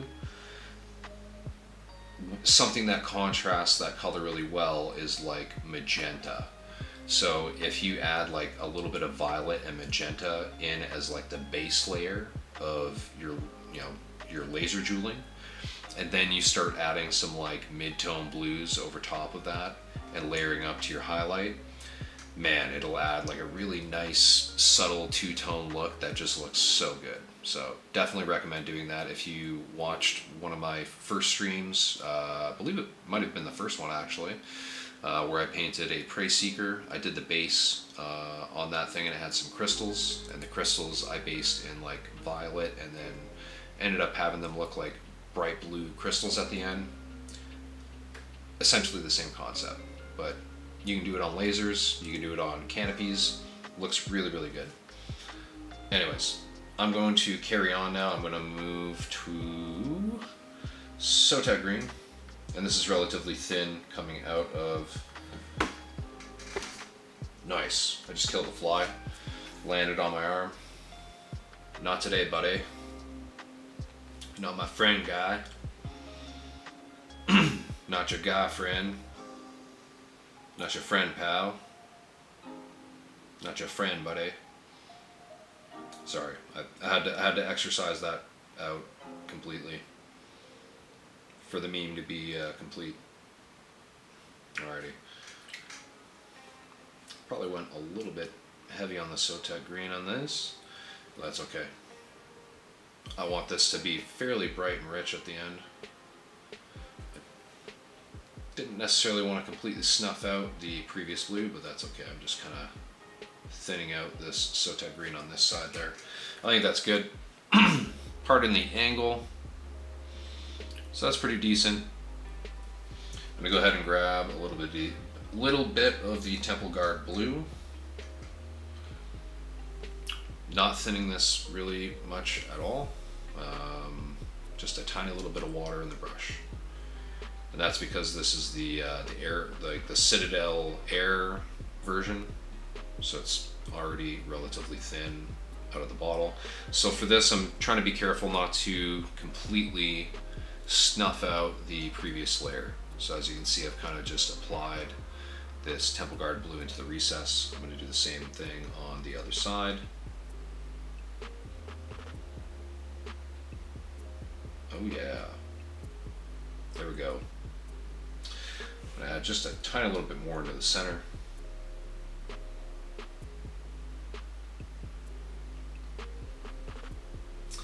I will have to see if I can snatch up a big old supply of P3 Bloodstone and P3 Arcane Blue, because Arcane Blue, which is on my palette, and then Bloodstone, which I have on my paint shelf, those are like, man, for Earth Tone, Bloodstone is just unreal as a ruddy brown, and Arcane Blue is just a fantastically vibrant, bright cyan, teal blue. It is just fantastic. Alright. Speaking of Arcane Blue, I'm going to go to Arcane Blue right now. Oh. Just missed another fly. Tiny little guy.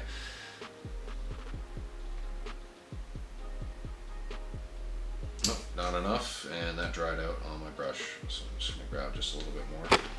Oh, got that one. Got another fly. I'm the fly killer. Where I am in Manitoba, there's been a ton of black flies lately the past few weeks. They are annoying as shit. I absolutely hate them. And when I was working this week, I probably spent about half my workday just killing flies that were buzzing me and my colleagues.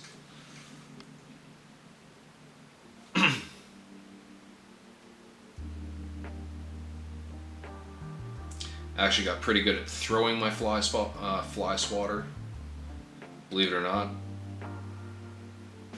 I called them drone kills. Just being funny, you know. So the arcane blues kind of punch the color value up a little bit here.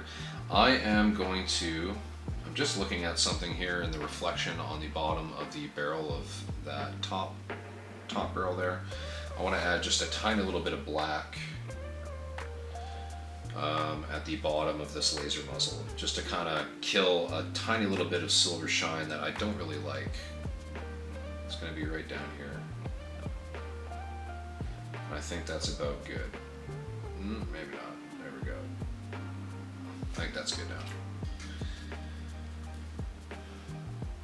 That's better. I think that's better.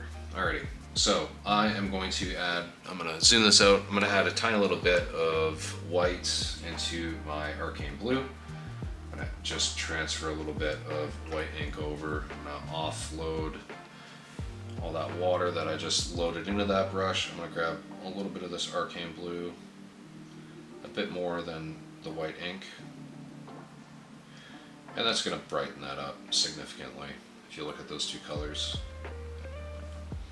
Now I'm going to take all the moisture out of this brush. I'm going to kind of reload just a little bit more of that paint. It's fairly thin because that ink is relatively thin. It's kind of what I want though. I just want very small dots. You know what? This might just be a little bit too thin. I think that's the perfect amount right there. Yes. You are correct. There we go.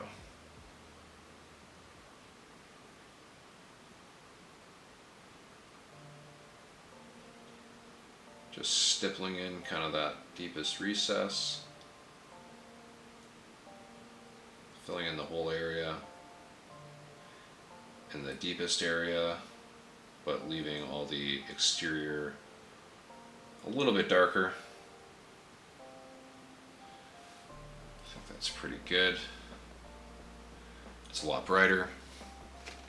I'm just gonna kind of change my task lamp angle slightly here. I have a feeling when I zoom out it'll be slightly in frame. That's okay. I think that, yeah, that's a little bit better for me. Just having a little bit hard. I was getting a little bit of hard shadow inside the muzzles. And I'm going to add just a little bit of pure white as a tiny, tiny dot to the middle.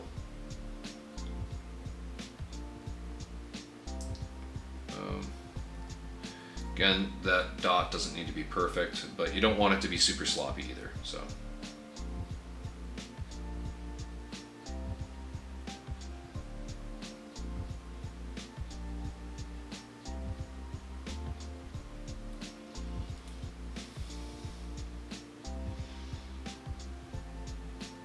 Pretty good. I'm actually just going to tidy this one up just slightly.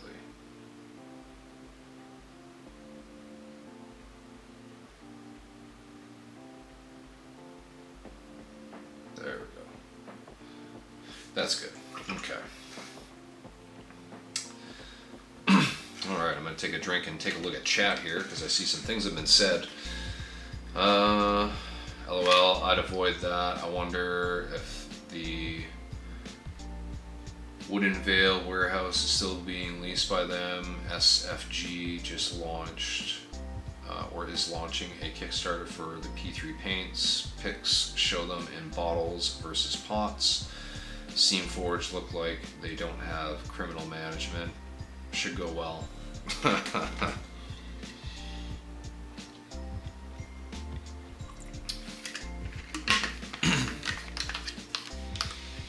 Okay, so these are about done. I think those are pretty good. We don't need to do anything else to those. Those are nice and bright. And these are almost as bright as the green ones. The green ones will, I feel, just kind of stand, actually, maybe not. I was going to say I feel like they tend to stand out as brighter when they're side by side, but these are about the same brightness, honestly. The blue ones might even be slightly brighter, which I'm actually quite impressed with. Sometimes it's hard to do because when you have fluorescent paints competing with non-fluorescent paints, they tend to steal the show. But here they look pretty good. Nice. Alrighty. I am going to grab the Thanatos. Whoops. We are going to do some traditional jeweling on these two barrels. So I'm going to start first with the green tones. We'll go with the green skin from our Army Painter. I'm going to go ahead and kind of fill most of this muzzle in.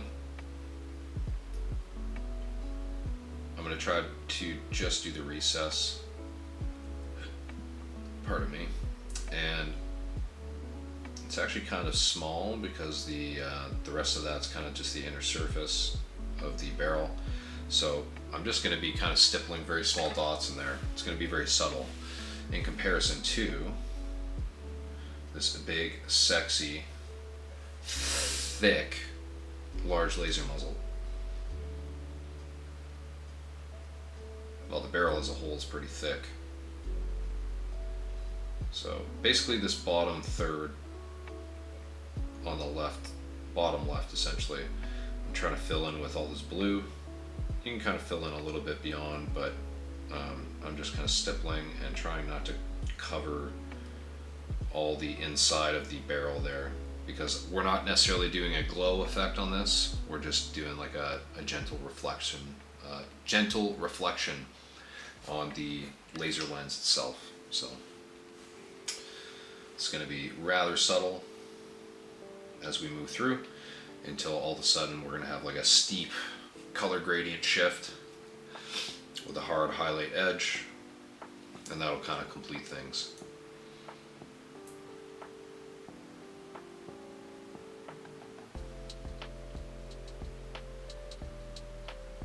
Very small on that one, the green one rather. Just going to go ahead and grab a little bit of Sotek green. Again, this is like the teal color, so this is going to go in the blue.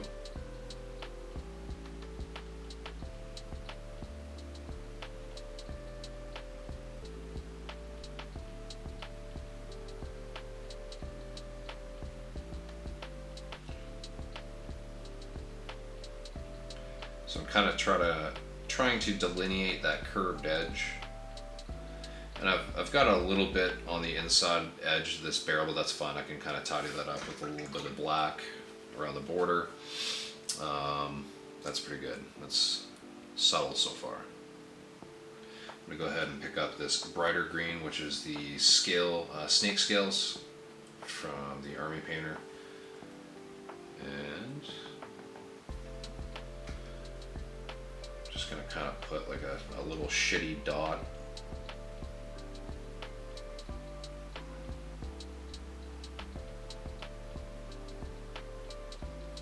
down in that one.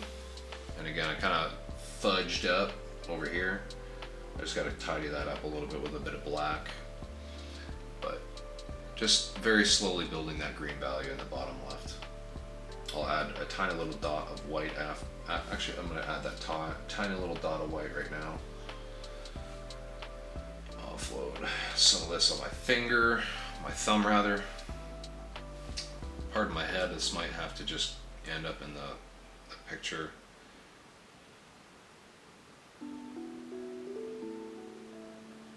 That's fine. Okay. We go ahead and grab just a little bit of the black ink and tidy up these areas that I don't like. Part of my head.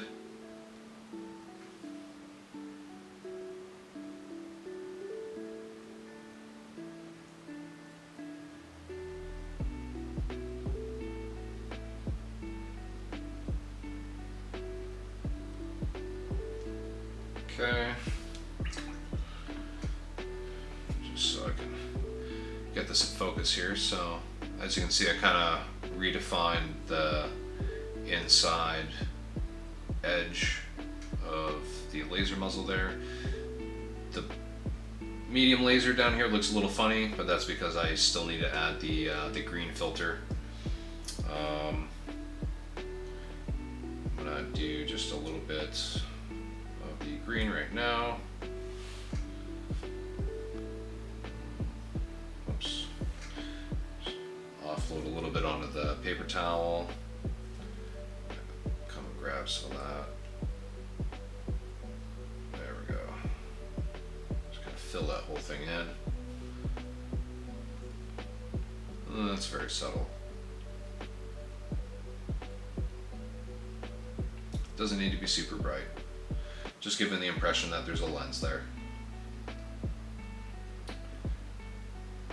And then I'm gonna grab just a little bit of that yellow. I'm not gonna do another dot because again, I'm not trying to have this like super glowy, but I'm gonna flood this bottom little left corner with some of that fluorescent ink, that fluorescent yellow. So that should kind of punch up the color value a little bit. And that should be good enough. We'll add a very tiny little white dot in the top right hand corner, and that'll be all we need to give that medium laser impression. The medium laser that's sitting in standby. I'm gonna go ahead and grab just a little bit of Temple Guard blue, go back to the blue side here, offload just a little bit here, see how that's stroking. I'm gonna see if I can just kind of fill this Sotek green.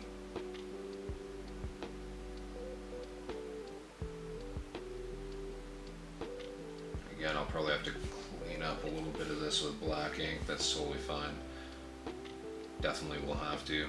I'm probably gonna wait until the end after I fill in all these areas. Grab just the tiniest little bit of that mix of arcane blue and white ink.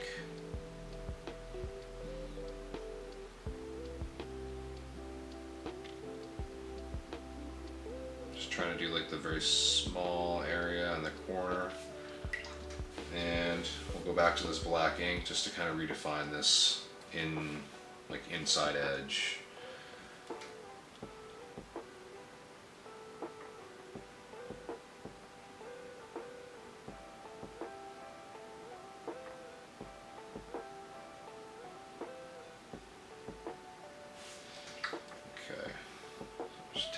Taking a quick gander at this here.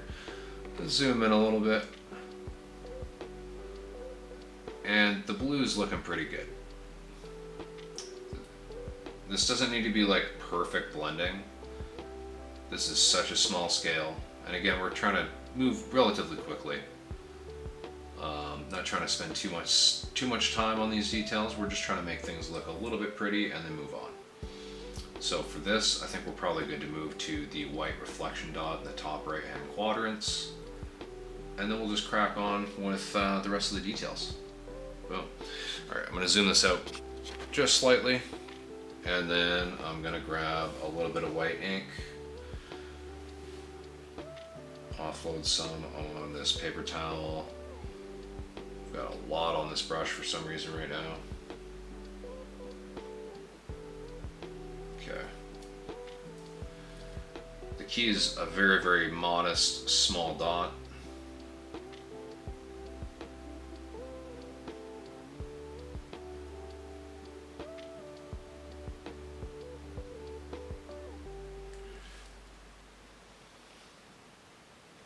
That's perfect. Just perfect. Okay. I'm gonna go ahead and try to do the same thing on, I think I just have a tiny little, yeah. Just testing dots on my thumbnail. Trying to get one in here.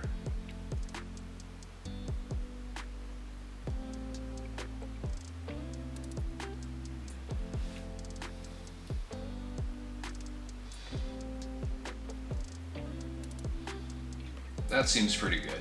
I don't think we need to fuss with that too much more. I think that's probably good. See if I can just, part of my hand, I'm just gonna see if I can angle this light just slightly better. I think that's probably good.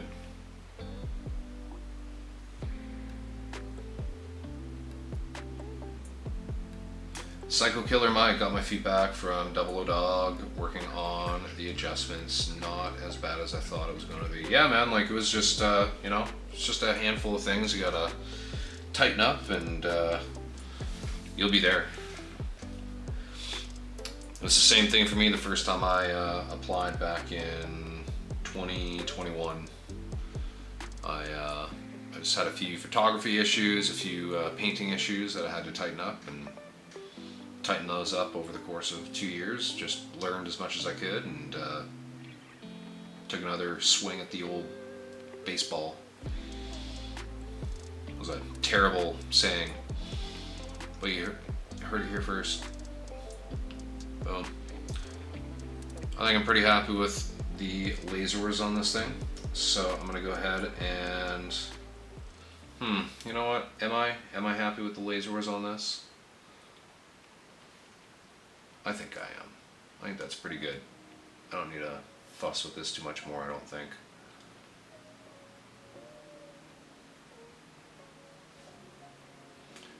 Just trying to look at this in slightly different lighting conditions. I think this is good. I'm not going to mess with that anymore. Okay. Well, time to paint a few missiles. We're probably just going to do basic ass red. I'm going to zoom this out. This is really the only, pull that out of frame. This is really the only other thing that needs to be done on the weapons. So I'm going to go ahead and quickly add a little bit of red.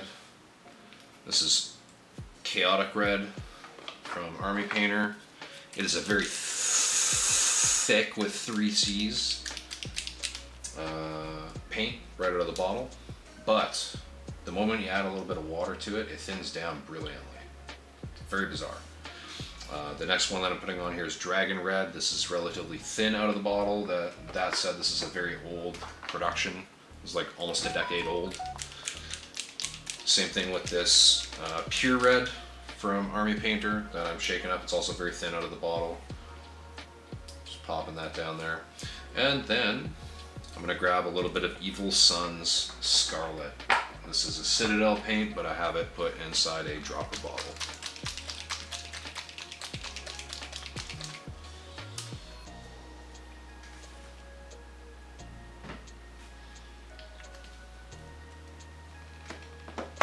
Boom.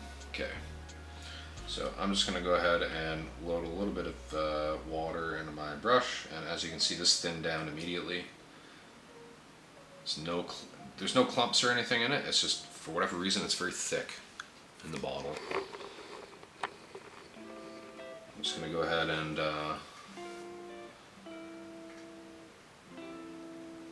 do my very best to not get this in like the recesses or on the like missile launcher face itself. Oh, and I just got that in the recesses. That's okay, because black ink solves all those problems.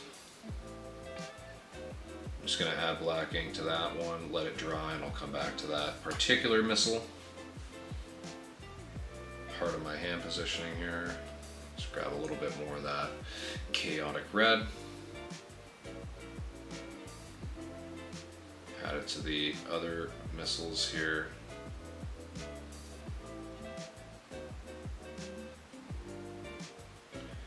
Trying to cover like all the nose of the missile, but just really not trying to get any of this in the recesses.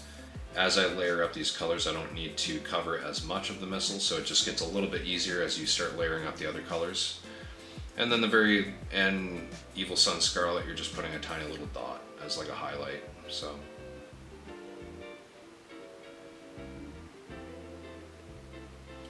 I'm just adding a second layer of the Chaotic Red just to kind of reinforce this. Just noticing something stuck on there. I don't know what that is. Wasn't there before though. I didn't notice it anyways.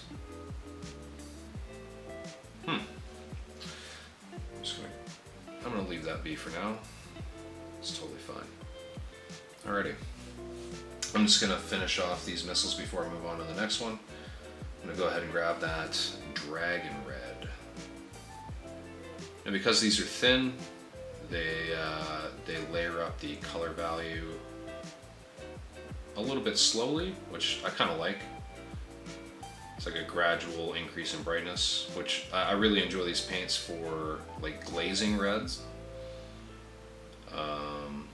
And trying to build up like a nice steep gradient with high contrast. These are just really good for blending.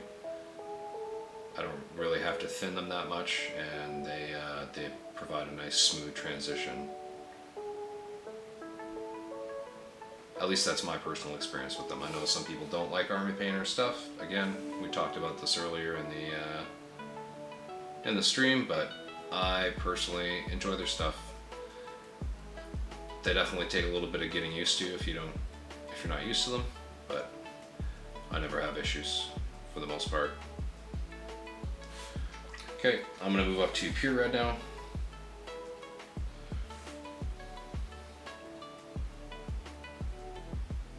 Just touching the tip of the missiles for the most part, and the tops.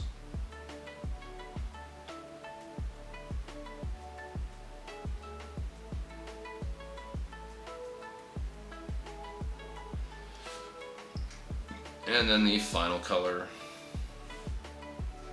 is going to be Evil Sunz Scarlet.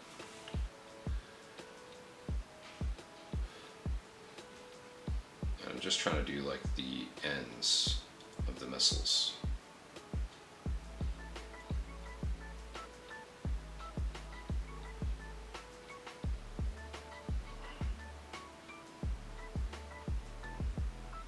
And I have a fly on my hand. There we go. Those are good. That's just bright enough. It's still like a dark red, but you got the little highlight dots so you can actually see the missiles. And those are good to go.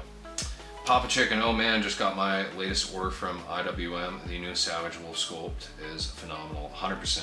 I really love that mech. I'm so happy they remade it. I can't wait for the MacCat Mark II to be resculpted. I know Anthony Scroggins is kind of the head of that particular project, and I know he has an affinity for the MechWarrior 4 aesthetic of it. I just hope that he kind of keeps some of the coolness of the Mark II enhanced line work when he goes ahead and makes that thing. Because man oh man, I love the line art for the MacCat Mark II enhanced, but boy oh boy does it have one of the worst sculpt renditions. Unfortunate. It's just really unfortunate. They kind of tried to correct for that with the MacCat Mark II 4 and the MacCat Mark II 5 variants. They kept that really cool canopy style from the line art of the MacCat Mark II enhanced and put it onto those miniatures, but I just wish they would remake the Mark II enhanced sculpt to be more in line with the line art. The proportions are just off completely. It's such a small assault mech miniature. Yeah, like there's just a lot of improvement that could be made with it.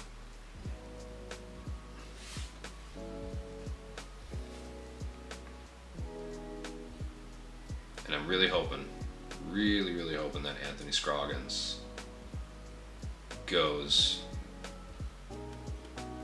you know, with a combination of aesthetics. If he goes with a little bit of the MechWarrior, like I enjoy the tilted missile pods for MechWarrior 4, so if he does that with kind of the long lanky limbs of the MechWarrior 4 version of the MacCat Mark II, and then keeps the cockpit canopy aesthetic of the Mark II enhanced from the line art, and if the missile pods have the cool ATM, like, I don't know, like cool polygonal shape of the line art of the Mark II enhanced, that'd be awesome as well. You know, tilted back and all, but with that cool aesthetic, I just think it would be super sweet.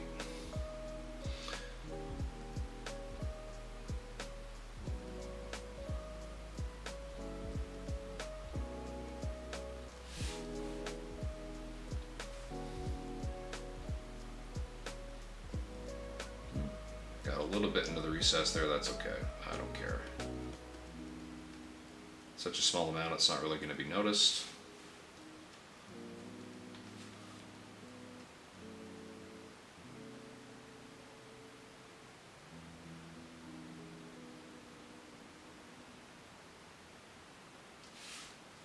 I'm going to go ahead and grab the pure red now. Kind of layer it up on these. It's very, very small, so I got to be very careful not to flood the recesses on these ones. But I think these will look really good.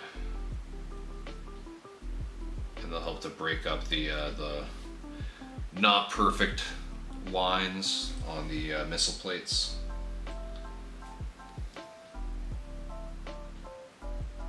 Missile launcher faceplates, rather. Using shorthand that most people aren't tracking, because it's just my own personal shorthand.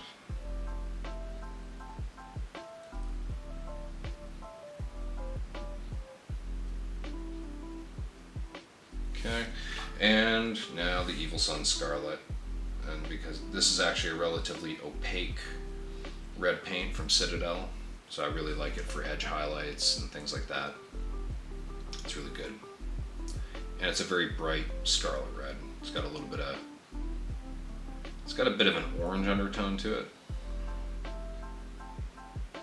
It's very nice.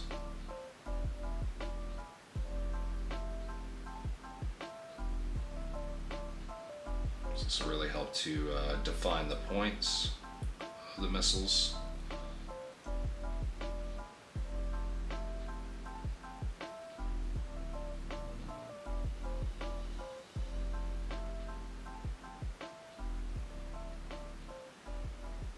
Just tap, tap, tap, tap, tapping. And boom, okay. Rinse my brush out. I think that's pretty good. I'll go ahead and just adjust this light slightly. I think that's pretty good. Boom, shalock lock, boom. Okay. When it comes to the Thanatos, it just has what are essentially empty missile tubes, or just, you know, they just don't have missile tips showing in them, so we're just leaving those as is. Those are pretty good to go. I'm going to go ahead and grab just a little bit of the gray tones that I wanted to add onto some of these gray bits, and we'll add those details, and then we'll move on to the canopies for like the last hour of the stream.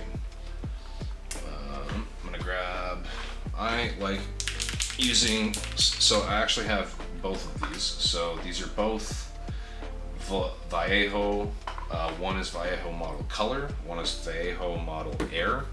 Both of these are black gray. However, this one is notably brighter. If you put them side by side, this one is brighter when they're wet and brighter when they dry. So just keep that in mind. If you're trying to color match, make sure you're aware of which one you're using, because this one gives you a slightly brighter finish. However, I do like that, because if I layer this one on and then layer this one on afterwards as a highlight layer, they're similar enough in tone that it's hard to tell where that transition line is, but at the brightest edge you see this tone noticeably, and at the darkest edge you see this tone noticeably. So they actually work really well together when you're doing subtle layering. Anyways, I digress. I'm gonna go ahead and add this one first. This is the VMC black gray, and then I'm gonna add the VMA black gray beside it. You might not be able to tell the difference in tone on camera, but I can see it with my own eyes right now, just on the wet palette. It's not super noticeable, it's not like a huge difference, but I can definitely tell there is a difference. So I'm gonna grab the slightly darker one, add just a tiny little bit of water to that. I touched the actual water in my wet palette, not the sponge there. I'm just going to go ahead and quickly layer the top of this. I know I'm still zoomed out, folks, but I'm just going to do this really quickly. Okay. Let's zoom in. Alright. The number of lines that Vallejo has is a bit of a pet peeve of mine. Yeah, it kind of does get kind of annoying, to be brutally honest.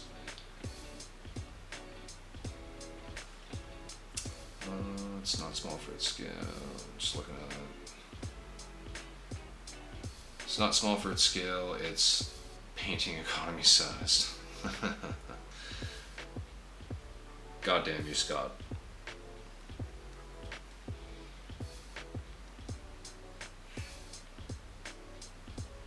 Okay, kind of get the top of that. I'm also going to get this little antenna thing. It's a little bit of that black gray. Just kind of focusing on the forward face, the top, and a little bit of the kind of the sides here, but I'm going to leave the very, very back perfectly black. Just to kind of keep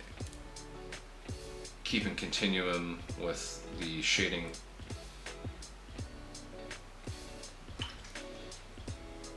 And I'm going to go ahead and grab some of the thinner Vallejo Model Air black gray and add this on just to reinforce kind of the top.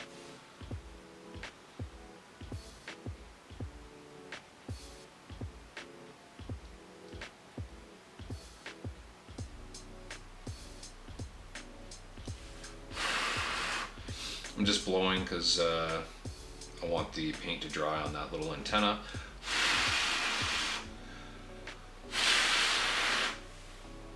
It's basically dry now. I'm gonna go ahead and layer this up now, just more so on the front and the top. Boom. Good to go. Don't really need to do much else on those. I'm just gonna grab the Hellspawn now and do the same thing with its little ECM module here. I'm just going to layer up a little bit of that black gray. Oops. Offload some of that moisture from my brush. Unfortunately, having my water right next to my wet palette, sometimes I have the habit of accidentally spattering water droplets all over my wet palette. It becomes a bit hazardous occasionally. It's because I'm vigorously beating the devil out of my brush inside my water cup. Like the late great Bob Ross would want you to. Although he dealt a lot with mineral spirits and oil paints, not acrylics and water. So, you know. Definitely a hero of mine I would have loved to have meet. I was very sad to find out that apparently he didn't like having his iconic afro hair.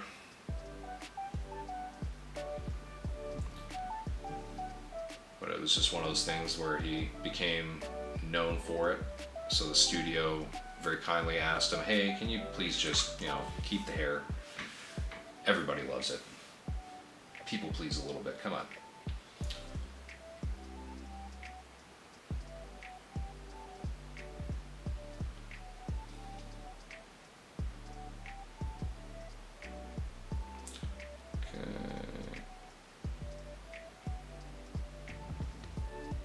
Those are good. I don't have any other weird antenna dongles. However, I do have the Loki Mark II, or the Hell Prime, as some folks like to call it. I'm gonna go ahead and add just a little bit of this gray to the front plate of the SRM launcher, the Streak SRM launcher. That little slot in there, I'm going to leave black.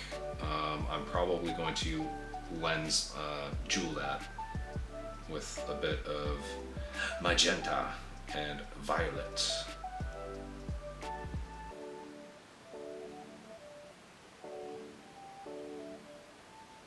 And I grab just a little bit of the the slightly brighter black gray and add that on here. I'm going to kind of focus that towards the bottom just to give the indication that there's a bit of shadow from the top of the edge here, casting shadow on the upper portion of the missiles. Whoops, let's get that in frame.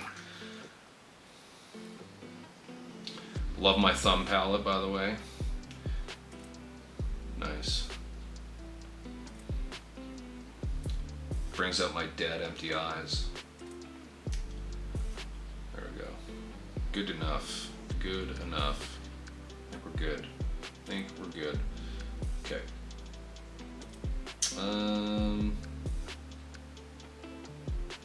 Yeah.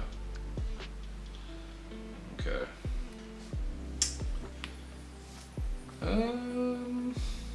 I think we will do the antenna details on the skinny antennas. We'll do this really quickly, and then we'll move on to the canopies. I'm going to go ahead and grab a bit of white ink. For this antenna here, I'm just going to paint the end little bit, like the end millimeter or two, end 2 millimeters, kind of on all sides. I'm going to load up just a little bit more white ink. I tend to kind of load this up, and it seems to work just a little bit better. It is going over black after all.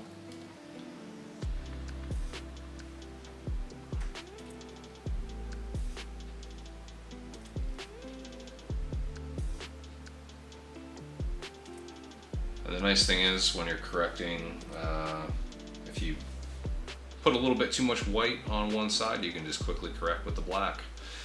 Completely kills it and snuffs it out if you need to. Just gonna kind of relayer on some of these areas where I can see just a little bit of black showing through the white. Doing 2 layers is just kind of necessary on this.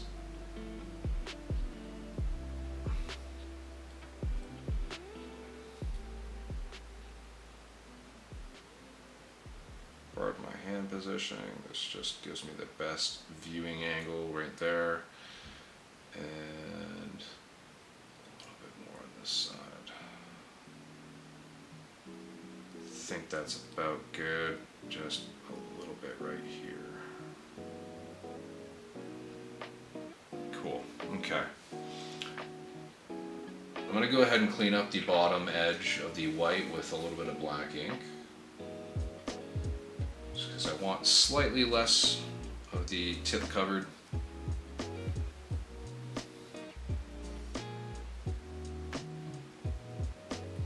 And it just gives it a bit of a more firm, like hard line. Whereas before it's just slightly fuzzy from little areas of white ink that didn't quite reach opacity. And I got a little bit of black on the missile pod. That's okay, whatever. I'm gonna go ahead and wick off that excess moisture. Use a little bit of the paper towel here. I think that's probably good. All right.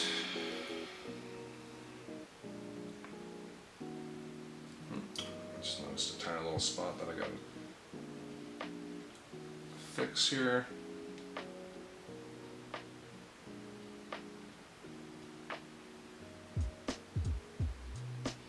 There we go.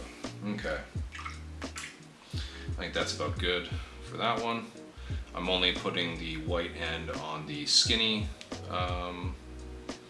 antenna. I'm going to go ahead and do the same with the Thanatos. However, on the Thanatos, I'm going to do 2 white bands. However, I'm not going to paint 2 white bands with white. I'm going to paint one big, long, thick white band. So I'm basically going to start like right here. And once I paint this in, I'm going to use the black ink and just paint through the middle and separate this big one into 2. It's just the easiest way to kind of make sure that they're both the right width.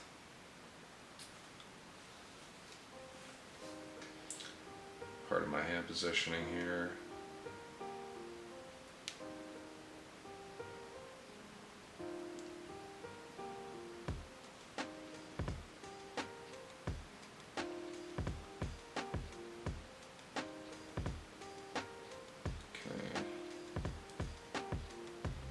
Before I go ahead and add the black part of my hands there, part of the angle rather, I'm just going to reinforce this white.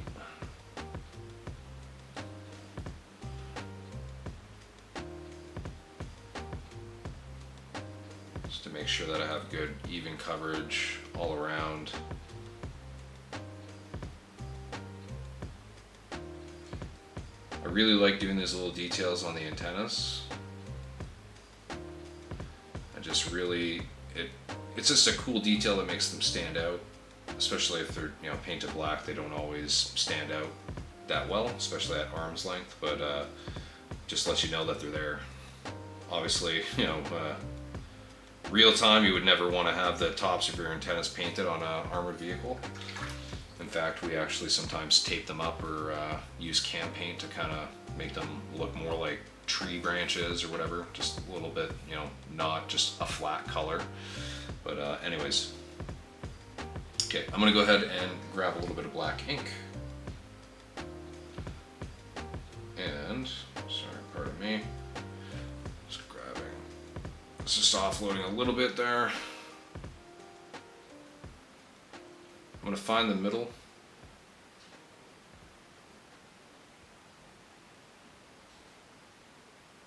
I'm just going to do a little bit on either side of it, just like that.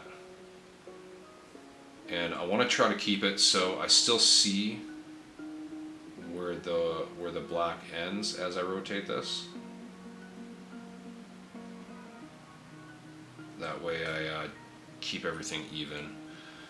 Rotate this just slightly more.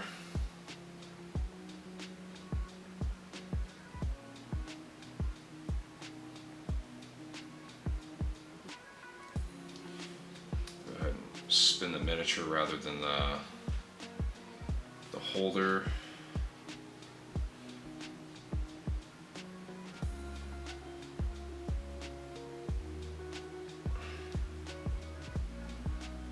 And I'm kind of getting to the point here where I can kind of see both sides.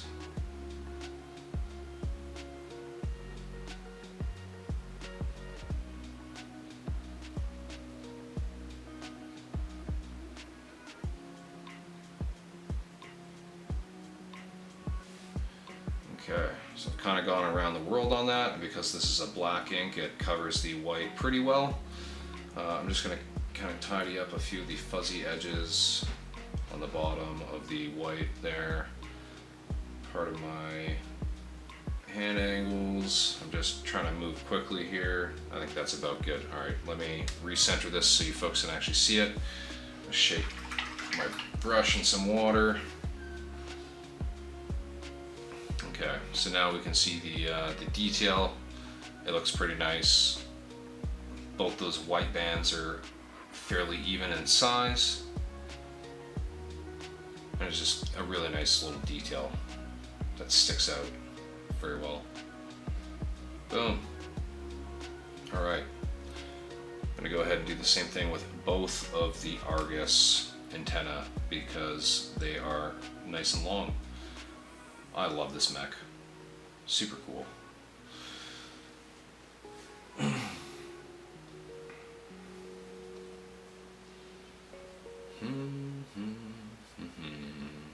Alright. So now it just becomes a game of trying to get it even on both sides.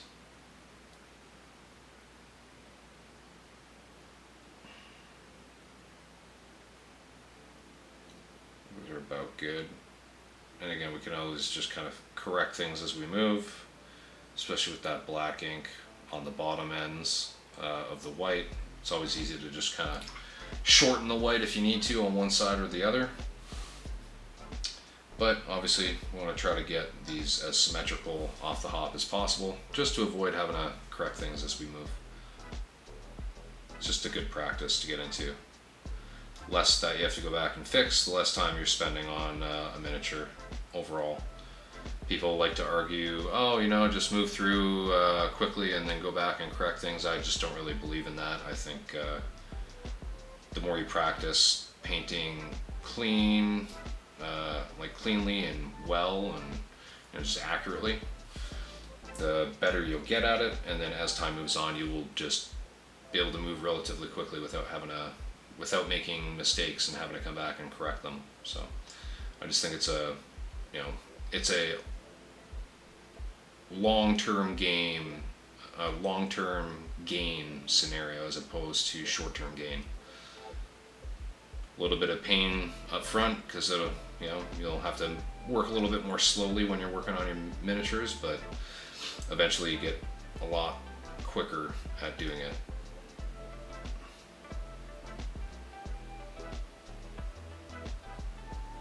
Just helps with overall brush control too. And when you see people that are really talented painters painting, and you're like, "How are you painting that so fast?" It's like, well, that's how. They've gotten their 10,000 reps of painting really neat lines, or doing edge highlights with no mistakes, and they've reached Jedi level skill, and they're just really efficient at doing it.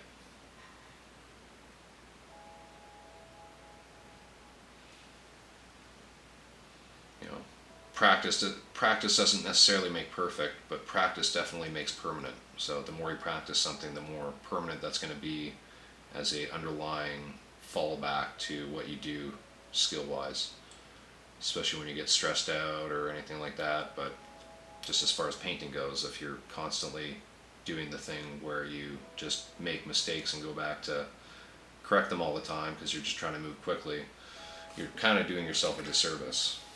Whereas, if I go ahead and repeat the spiel I said before, practice doing it well. You'll have to move slowly initially, but you'll eventually get quick.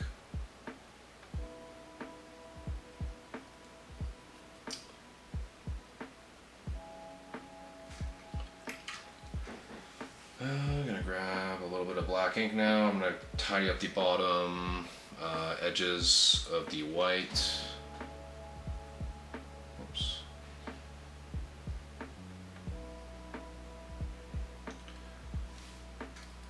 Just eyeballing these.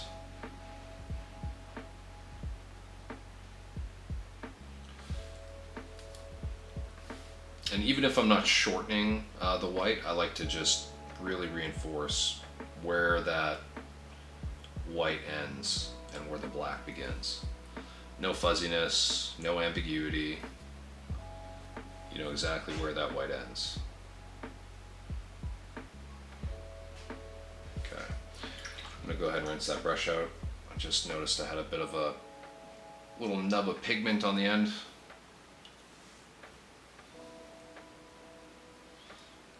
How does Arclight paint so well? He's a Jedi, he force pushes the pigment around. Please. You're gonna blow my head up like Mr. Mackey's, okay? Oops. Offload a little bit of the moisture from that brush. Just a tiny little bit more ink. And let's pick the middle. There it is. Close enough. Let's do the same here.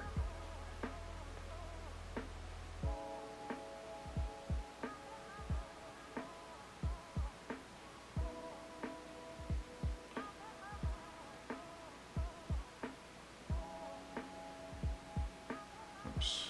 I think I made that just a little bit too wide on this side, but we'll see. Add just a little bit more ink to my brush.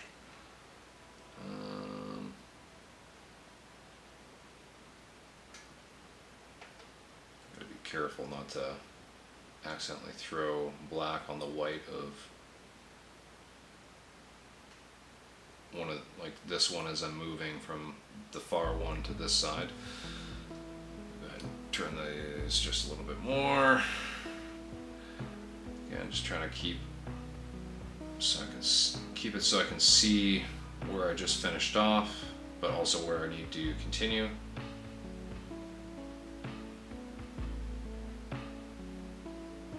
And then eventually I'll get to a point where I can see both sides converging, which is kind of where I'm at right now. And it's basically perfect. I've gone around at the right angle. I haven't gone shallow or steep. Nice and parallel.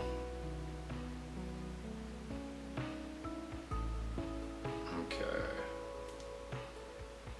I have to reinforce a few areas on this, but that's okay. Okay. Just a little bit on this front spot.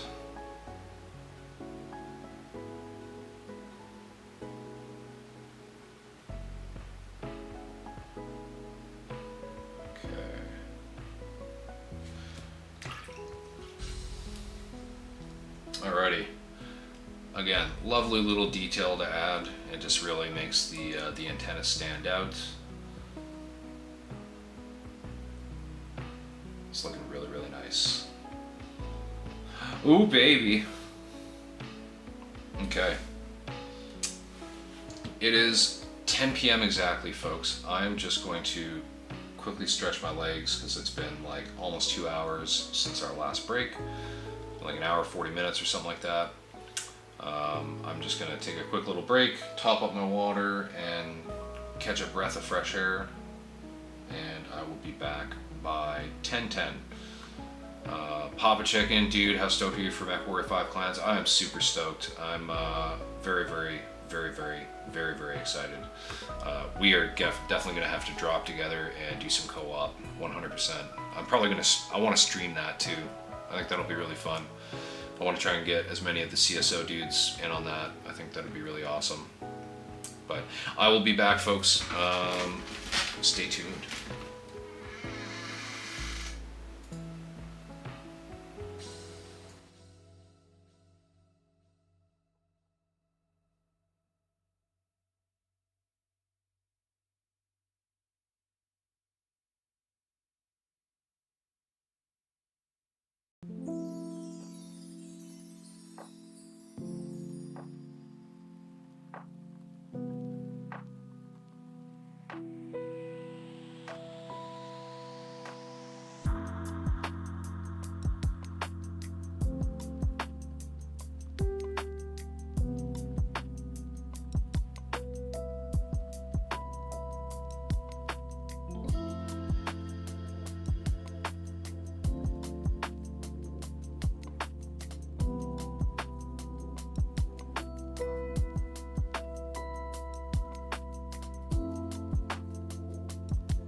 Alrighty, folks.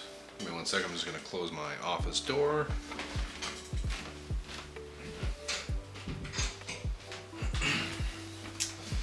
Okay. Just going to double check my audio levels. I think these are pretty good. Let me know in the chat. I'm facing away from my camera right now, so my voice is probably a little bit quiet. And let's face towards the camera. Alrighty. I'm going to quickly change over the camera. C'est bon. It's good in French, for the uninitiated. Alrighty. So, what we're going to do here, I might just do magenta and violet for these canopies. Might just be the easiest and simplest and fastest. Yes. Yes. We're doing it. Okay, so I'm going to use Royal Purple from Vallejo Model Color. Okay. Really don't have much left in this bottle. Trying to get the last few drops out of it before I retire it completely. This is relatively thin in the bottle here, but that's also because I've remixed back some paint that I'd used in my airbrush. So I'm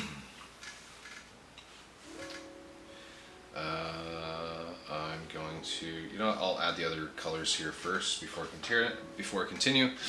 This is Vallejo Model Air Alien Purple. So this is relatively thin, but highly pigmented, very vibrant. And then Vallejo Model Air, Game Air, Squid Pink. Squid Pink's really nice, also very vibrant. I might utilize a little bit of my magenta ink. This is Daller and Rowney. This is transparent, though I do find I have to thin this down slightly, or I get a little bit of streaking if I'm using this on a larger canopy panel. I gotta thin this down considerably. I think that's more than enough. I don't need a big drop, just a tiny one, and I'll thin it down a bit. Okay, I'm gonna zoom in slightly. I'm gonna just touch my brush to the wet palette sponge and then tease out a little bit of the Royal Purple, which is that really dark stuff. I'm gonna fill in most of this canopy, save for the top right, essentially, of every panel. These side ones will be a little bit tricky. I'm basically just doing lines. That. I'm going to try to come at it from this angle, I think. Oops. Pardon my hand positioning. Grab a little bit more on my brush.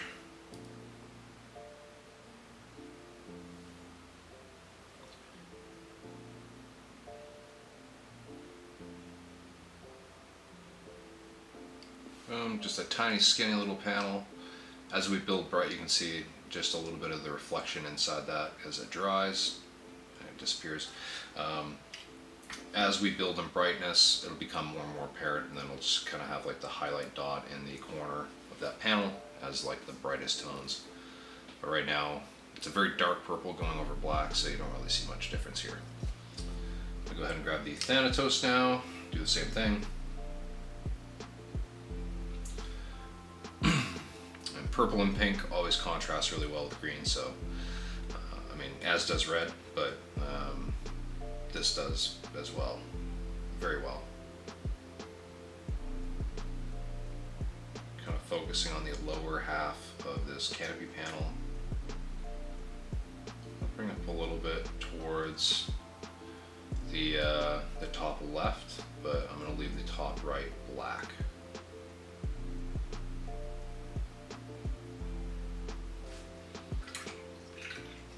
Rinsing my brush out. Okay. And because because I can't even see the other side panels, honestly, I don't even know if I want to. No, I'm gonna do it. I'm gonna try to put some paint in there. They're just such an awkward spot too. Just put a little bit in there. I can always kind of fix the edge highlight on the green if I need to later on. Part of my hand angle, this might put things out of focus. I'm just trying to get this in there without getting any on the green. It's yeah, I don't really think I'm going to be messing with those side canopy panels. They're just in such a stupid spot. I'm going to pretend they don't exist. But yeah, alright, let's move on. Enough of my jibber jabbering. Okay, so I don't know for certain. However, I believe that this is part of the canopy panel, or part of the canopy rather, this recess. So, this is a tough one. I think it is. Let me know in the chat, Scott, if you're still there. Maybe you can pull up one of Bishop Steiner's cockpit recognition guides, because I'm too lazy to do that right now. I'm going to paint it as canopy, and the worst comes to worst, I just paint it in with black and just act as though it's like a deep panel recess if it turns out that's all it is. But I believe it's part of the canopy. See, it just really looks like it's part of the canopy.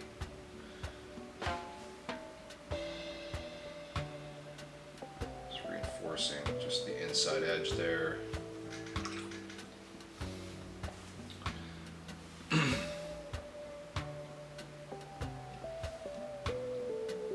Basically gonna do a line of purple in here.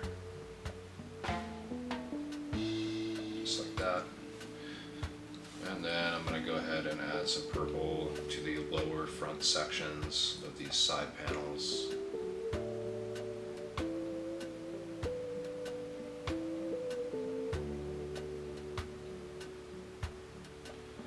Really focus the highlights in the forward areas of them.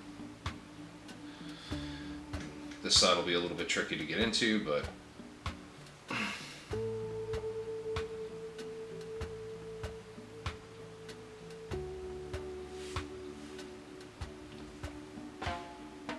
gotta kind of come in at this sideways. This will be tricky to edge highlight inside the panel once I get a little further along.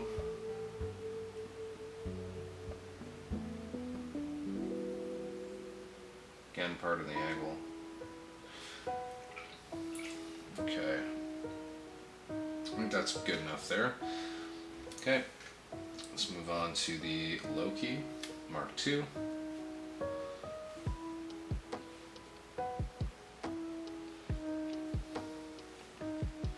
It's got a couple little side panels, but they're not the hardest thing in the world to reach. These are going to be very, very small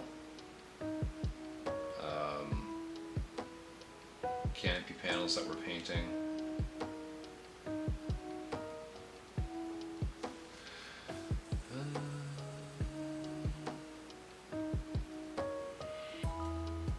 I really starting to get to that age. I'm by no means old, but I'm starting to get to that age where I might need to pick up some of those magnifying glasses.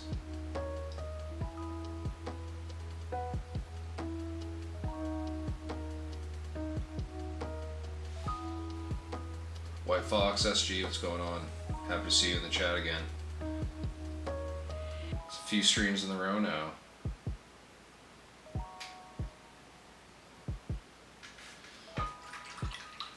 Okay, got that all filled in with the royal purple. Okay, I'm gonna go ahead and here, zoom this out so you folks can see what I'm doing. I'm gonna go ahead and just mix a little bit of the alien purple with some of the royal purple. Get the mid-tone between the two, and that's gonna be the color that I apply. I'm gonna go ahead and quickly apply it on this, and then I'll move on to the side panels and then the next miniature.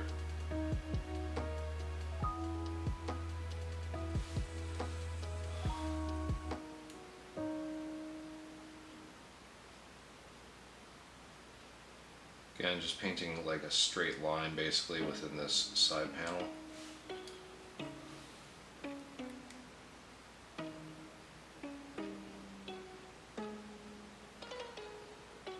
There we go, that's good. Go ahead and zoom this in again slightly. Grab that Thanatos.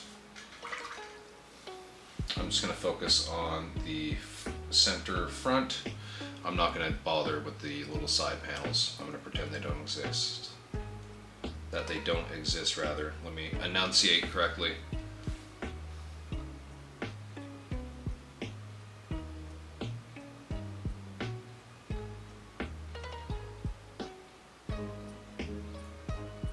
Just kind of stippling to kind of blend, like to roughly blend this area. That's good. Go ahead and pick up the Hellspawn, and then I'll do the Loki. Next, I'll go with just the like after I do these two miniatures, I'm gonna just go with the straight up alien purple, and then I will do a mix of the alien purple with some of the squid pink, and then just the squid pink. And then I'm going to do a very minor glaze of some of the magenta ink.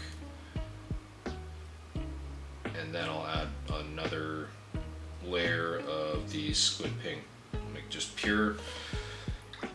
And then I'll start adding a little bit of white into the mix for like that final highlight area.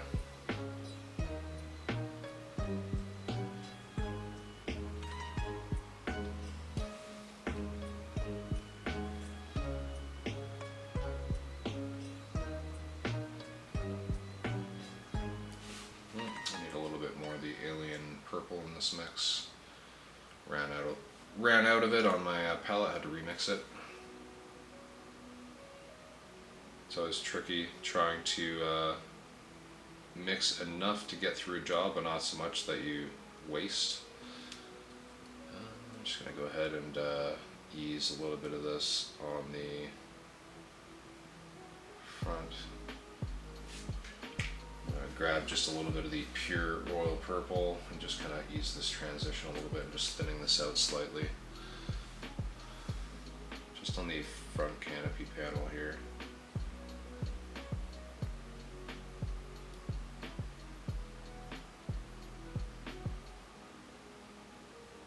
There. That'll dry and be just perfect. And I gotta add just a little bit of the mix of the alien purple and royal purple into the side panel here. Trying to get enough light in there to see what I'm doing. Yeah, this is going to be the approach I have to take every time.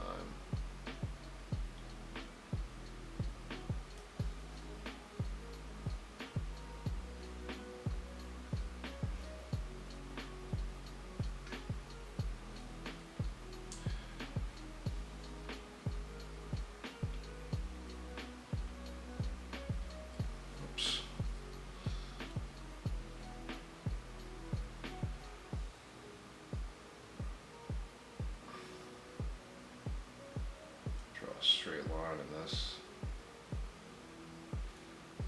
Okay, I think we're good on this one. Indeed, in case you don't know, I'm the Mercenary Star podcast guy. I don't have a Twitch for that account though. Always love your Insta posts. Oh, awesome. I actually did not know that.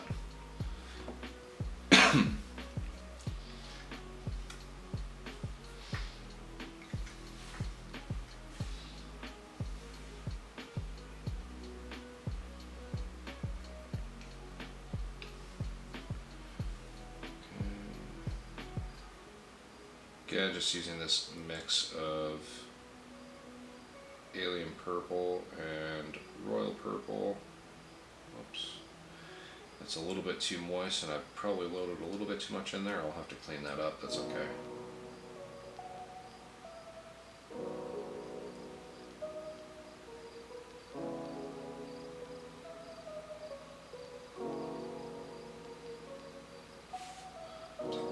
Okay.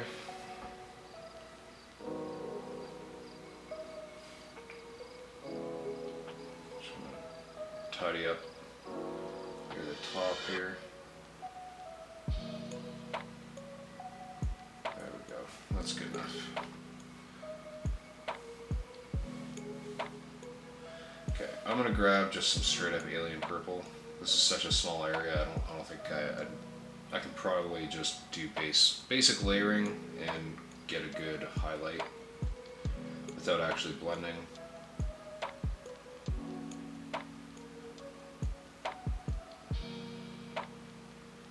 Part of my hair, drink. If you're playing the hair game.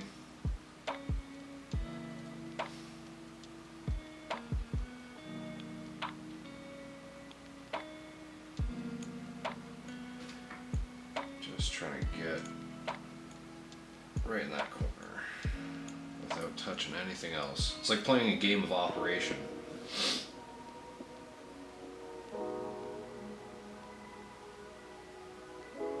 Honestly, Operation, woo, pardon me, Operation would probably be a great way to practice not making mistakes when it comes to painting.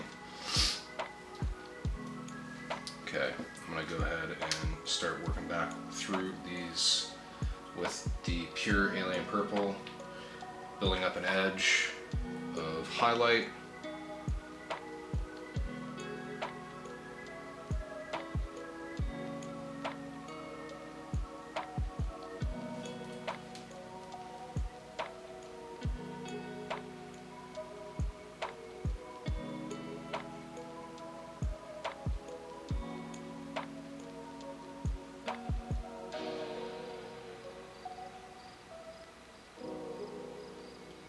That's good.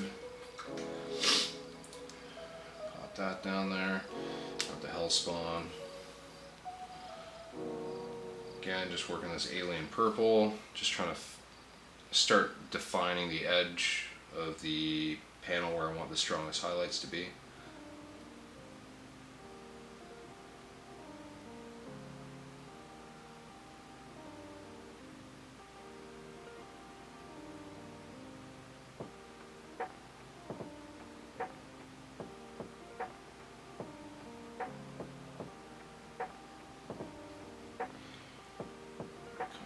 From the top.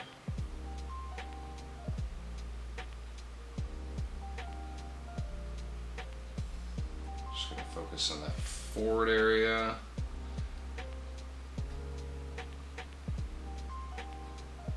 Again, I've got to like poke this in from the side like I'm using tweezers in a game of Operation, but that's okay. We're working with what we got here. Always love your Insta posts. Just noticed that message there. Thanks a lot, man. We appreciate it.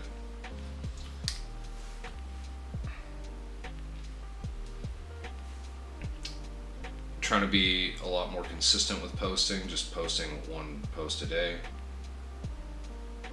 Made a bit of a boo-boo there, that's okay. I'll clean that up with some black ink later.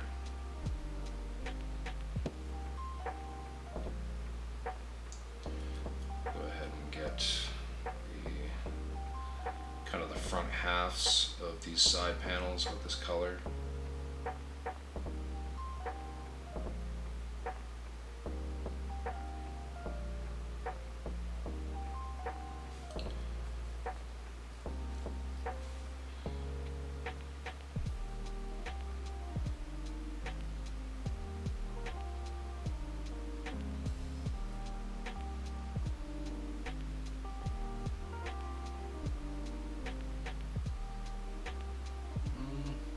Kind of fudged up a little bit there. That's okay. I'm gonna go ahead and scrub this with a little bit of water. it seems like all is well now.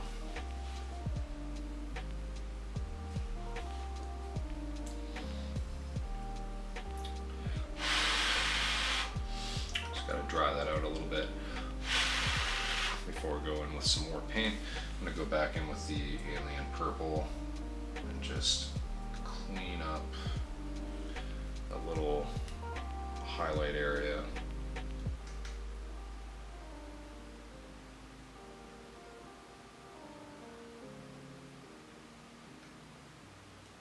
That's pretty good.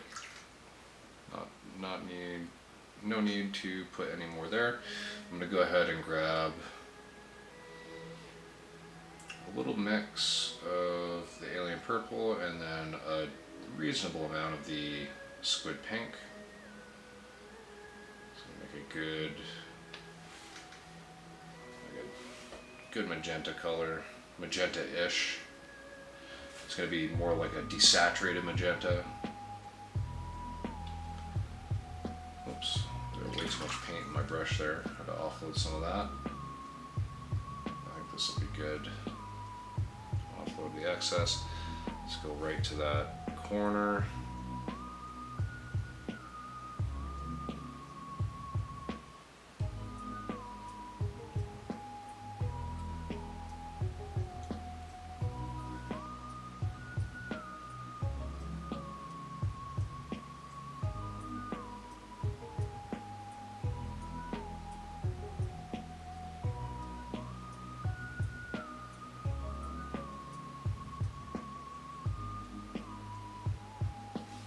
Really focusing on the front area of the side panels on this.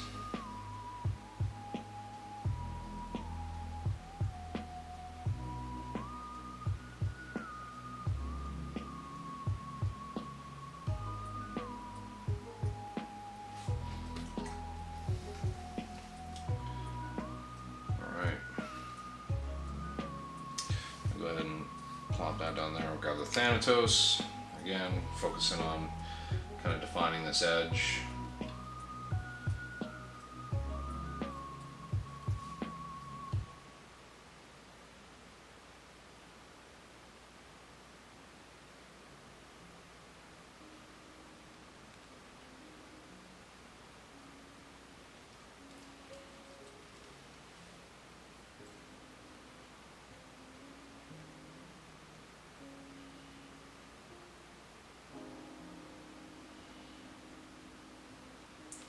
Fill that bottom left. Oops. There we go. Starting to build that brightness. It's looking good. This will be like subtle, but it should stand out reasonably well because the color contrasts well with the subtle olive drab. Even though the olive drab is high contrast, and then the like purple magenta is going to be high contrast, so it should stand out pretty well. We're going to keep building the brightness. I'm going to go over to the Hellspawn now and keep building the edge.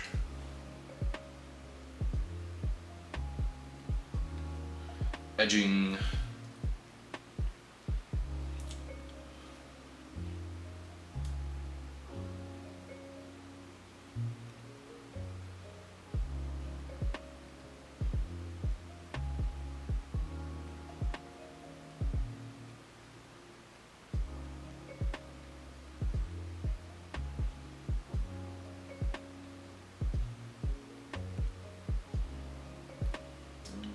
Just a little bit in the bottom corner there.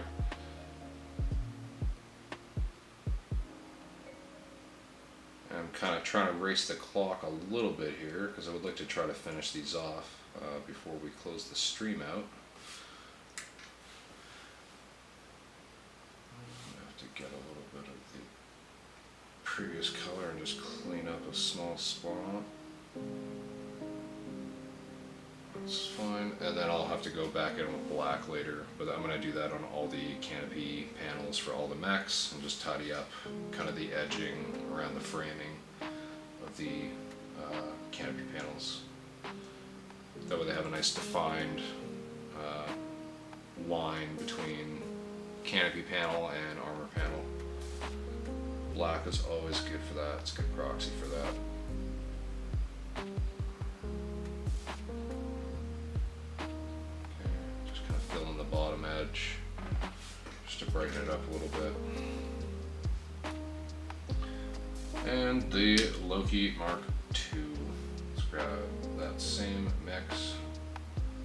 I think this will still benefit from having the mix here.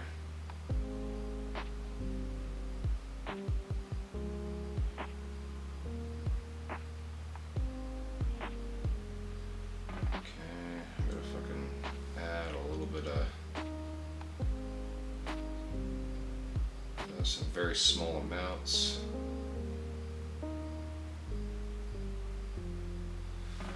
Oof, damn the angle. This is very, very tight. Okay, I'm gonna just go straight to the squid pink here. This is pure squid pink. This is a thinner paint.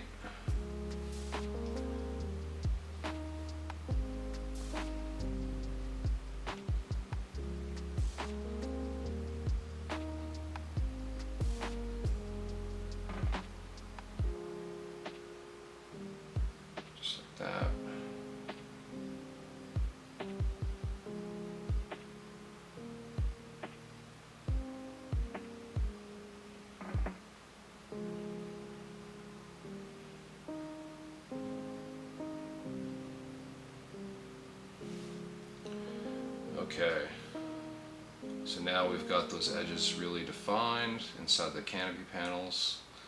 That's looking good. Very, very small canopy panels on this, but I'm gonna make this brighter. Once I work through with all these with the squid pink on all 4 of these, I'm going to kind of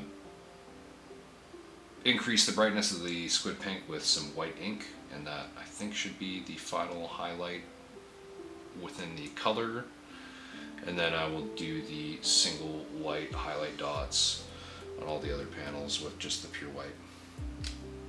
Alright, I'm going to go ahead and rinse that brush quickly.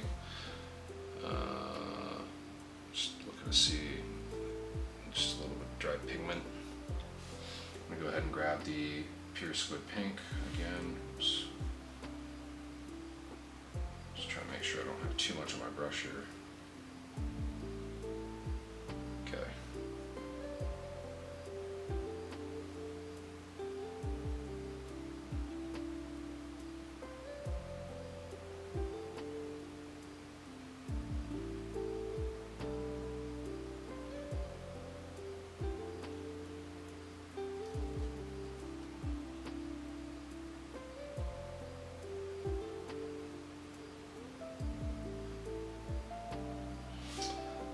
Paint's drying on my brush a little bit. I'm just going to go ahead and grab a little bit more. Make sure I offload just a little bit.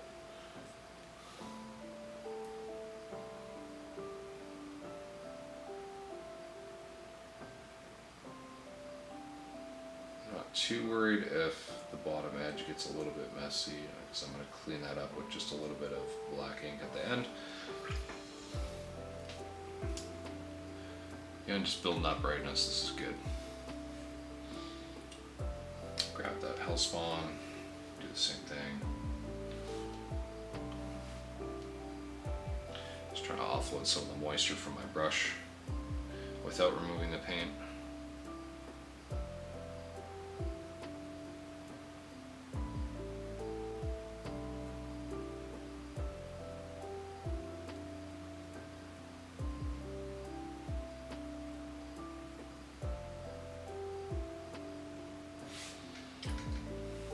Kind of sloppy. I'm going to go ahead and grab some of the mix that I had. Kind of cover that up a little bit.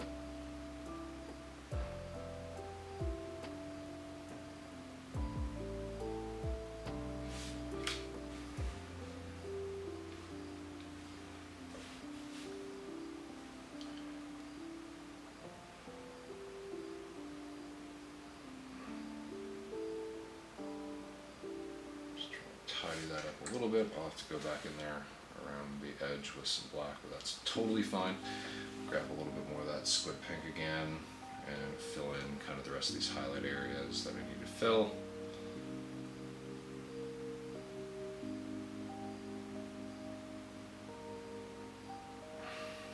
That's good. Just a little dot kind of in the corner here.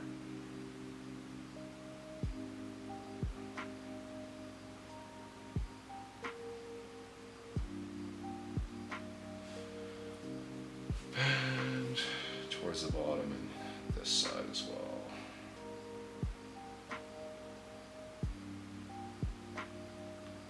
Oops. Caught that edge.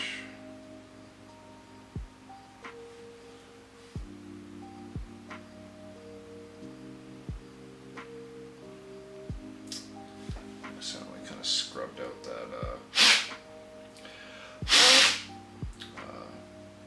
kind of scrubbed out some of that paint I just put into that side canopy panel, but that's totally fine. I think I'm just going to hit that with the brighter highlight color that I go in with after here. I'm just going to grab a little bit of the alien purple. Just going to add a tiny line to the back area here, just to fill that in a little bit. Okay, now I'm going to move to the Argus.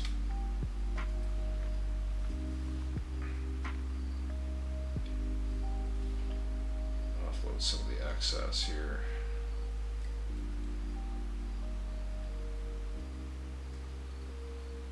Very, very small amount.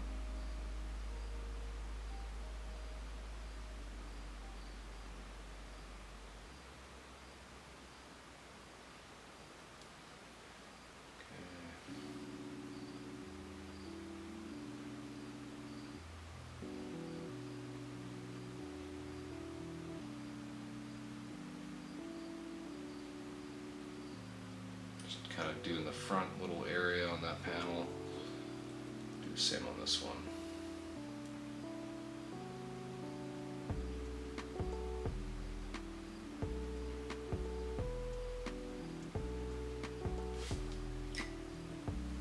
Okay. That's pretty good. Let's get that to stay in focus. Alrighty. Do that with the Hellspawn. I did. Okay. Or sorry, not the Hellspawn, the Loki. Alrighty, so now I'm going to add just a little bit of kind of separate out some of that squid pink. I'm going to add a little bit of white ink to this. Zoom out slightly. See what I'm doing. Adding that white. It's very, very bright. And this is going to be accounting for a very, very small point highlight.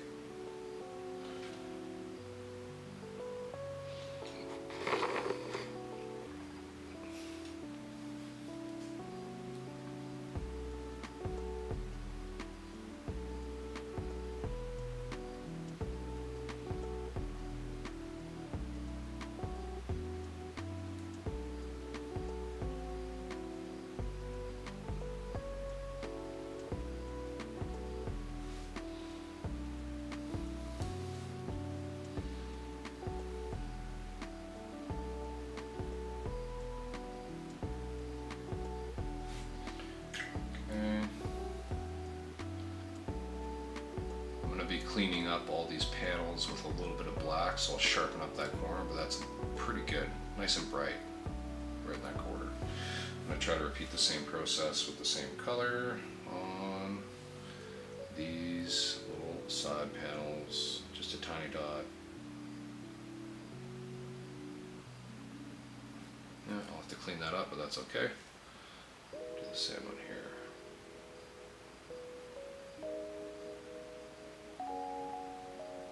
There we go. Nice and bright. Look at that. Perfect. Alrighty. I'm going to move on. Let's just hit up this Loki because it's right here.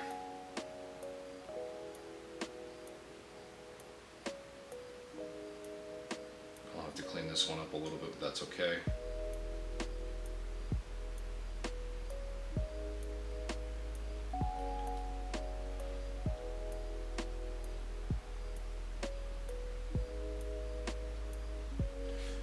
Okay, that's good. Pardon my hand angle there. It was pretty atrocious. And just trying to move quickly here, because I don't have a lot of time left. Only got a few minutes before I gotta start closing out the stream.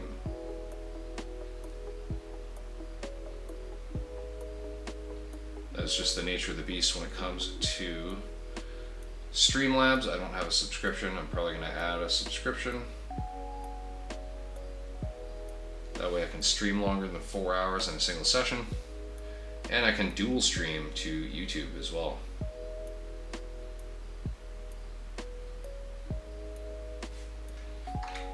Okay. And I'm going to grab the Thanatos.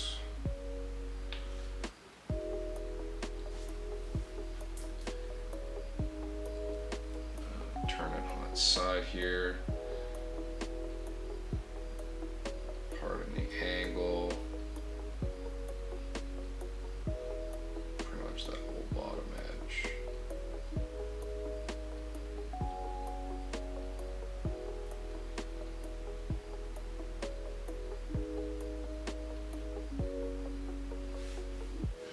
Okay. That's pretty good. It's nice and bright. Alrighty, I'm gonna quickly tidy up a little bit of edges. I think this one's pretty good. I'm gonna tidy up this edge. Some black. That's good.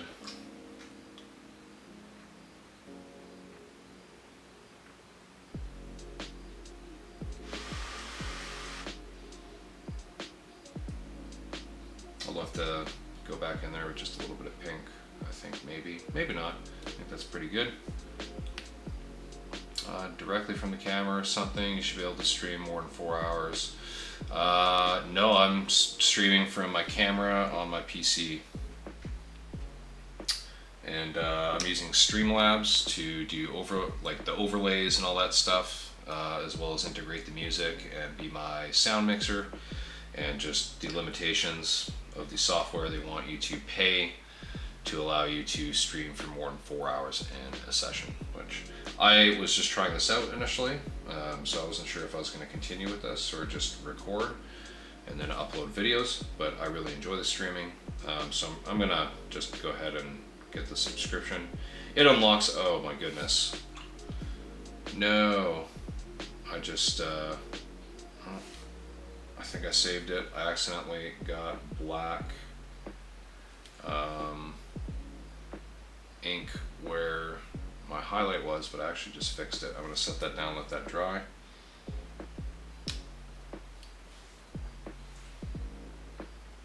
I think I'm going to not rush this, and I'm just going to set this down shortly here.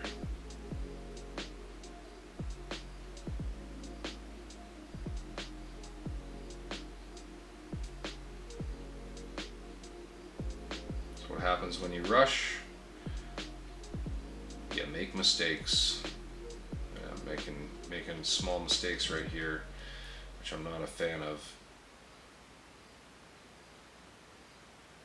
So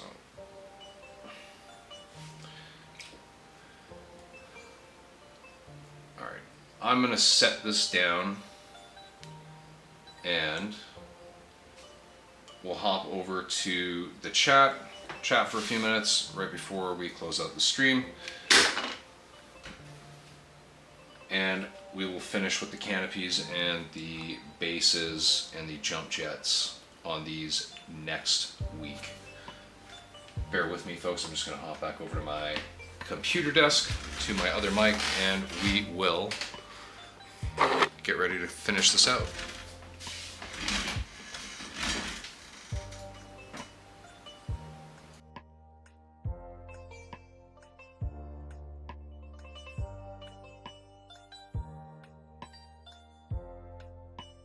Alrighty, folks. So you can definitely stream for free longer using tools other than Streamlabs. Yep, I just Streamlabs is what I'm using. So yeah. I also have not a newborn daughter, but an infant daughter, and I gotta also account for the fact that my wife needs assistance doing things. So streaming for more than 4 hours sometimes gets a little bit conflicts with being a parent, unfortunately. At least at this stage. I'm sure as time goes on, I'll be able to get a little bit more time. But yeah. I just enjoy Streamlabs. It's really easy to use, and there's a ton of features, especially with the paid subscription service. So I'm probably gonna just end up getting it. That said, go ahead and drop your recommendations for free software. I know there's OBS. I have that as well. I just haven't really explored it too much. But yeah.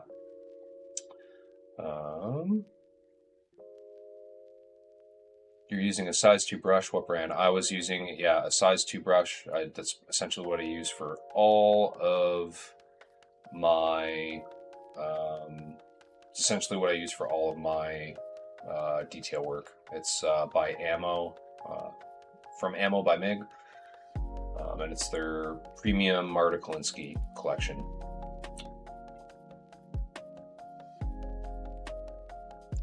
Stream Elements is a free alternative with almost as many features. I'll have to check that out before I go ahead and drop money on a subscription.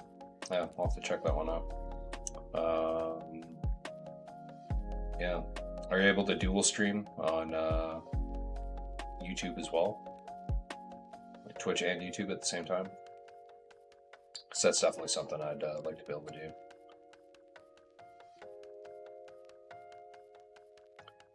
Restream.io for streaming to multiple platforms. Interesting. Okay. I'll have to check that one out as well. Much appreciated. You put in one key and can stream to Twitch, YouTube, X, and more. Ooh.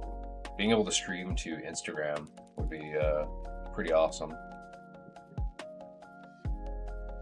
X as well, but Instagram would be pretty awesome. Hell, even Facebook is at the same time. Just hit as many platforms at once as possible. That'd be pretty sweet.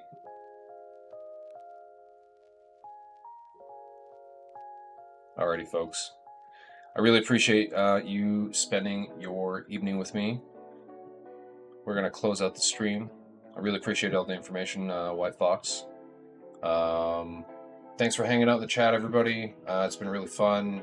Jibber jabbering. I always have fun rambling, just talking about painting stuff and general life things. Don't miss next week's stream. We're going to continue on and finish these canopies the right way. We're not going to rush through them. We're really only picking out a handful of details to kind of beat the shit out of, just in terms of effort when it comes to these miniatures. So I'm just going to make sure that we finish these the right way. We'll move on to the jump jets and then do the bases, and these fellows will basically be done. We'll just add the decals as well as do some very minor like scratches and dings after we apply the decals, a couple enamels and some pigments, and that'll be it. So that'll probably pretty much fill the entire 4 hours next time. So that'll be good, and then we'll figure out what we're doing for the stream after that. Probably some terrain or buildings. I have a lot of stuff from Thunderhead Studio that I need to finish up. So, alrighty, folks. Enjoy the rest of your weekend. Happy Saturday night. Enjoy your Sunday. Don't let Monday bring you down. Take care. My name's Zach. This has been Arclight's happy little painting session. I bid you adieu.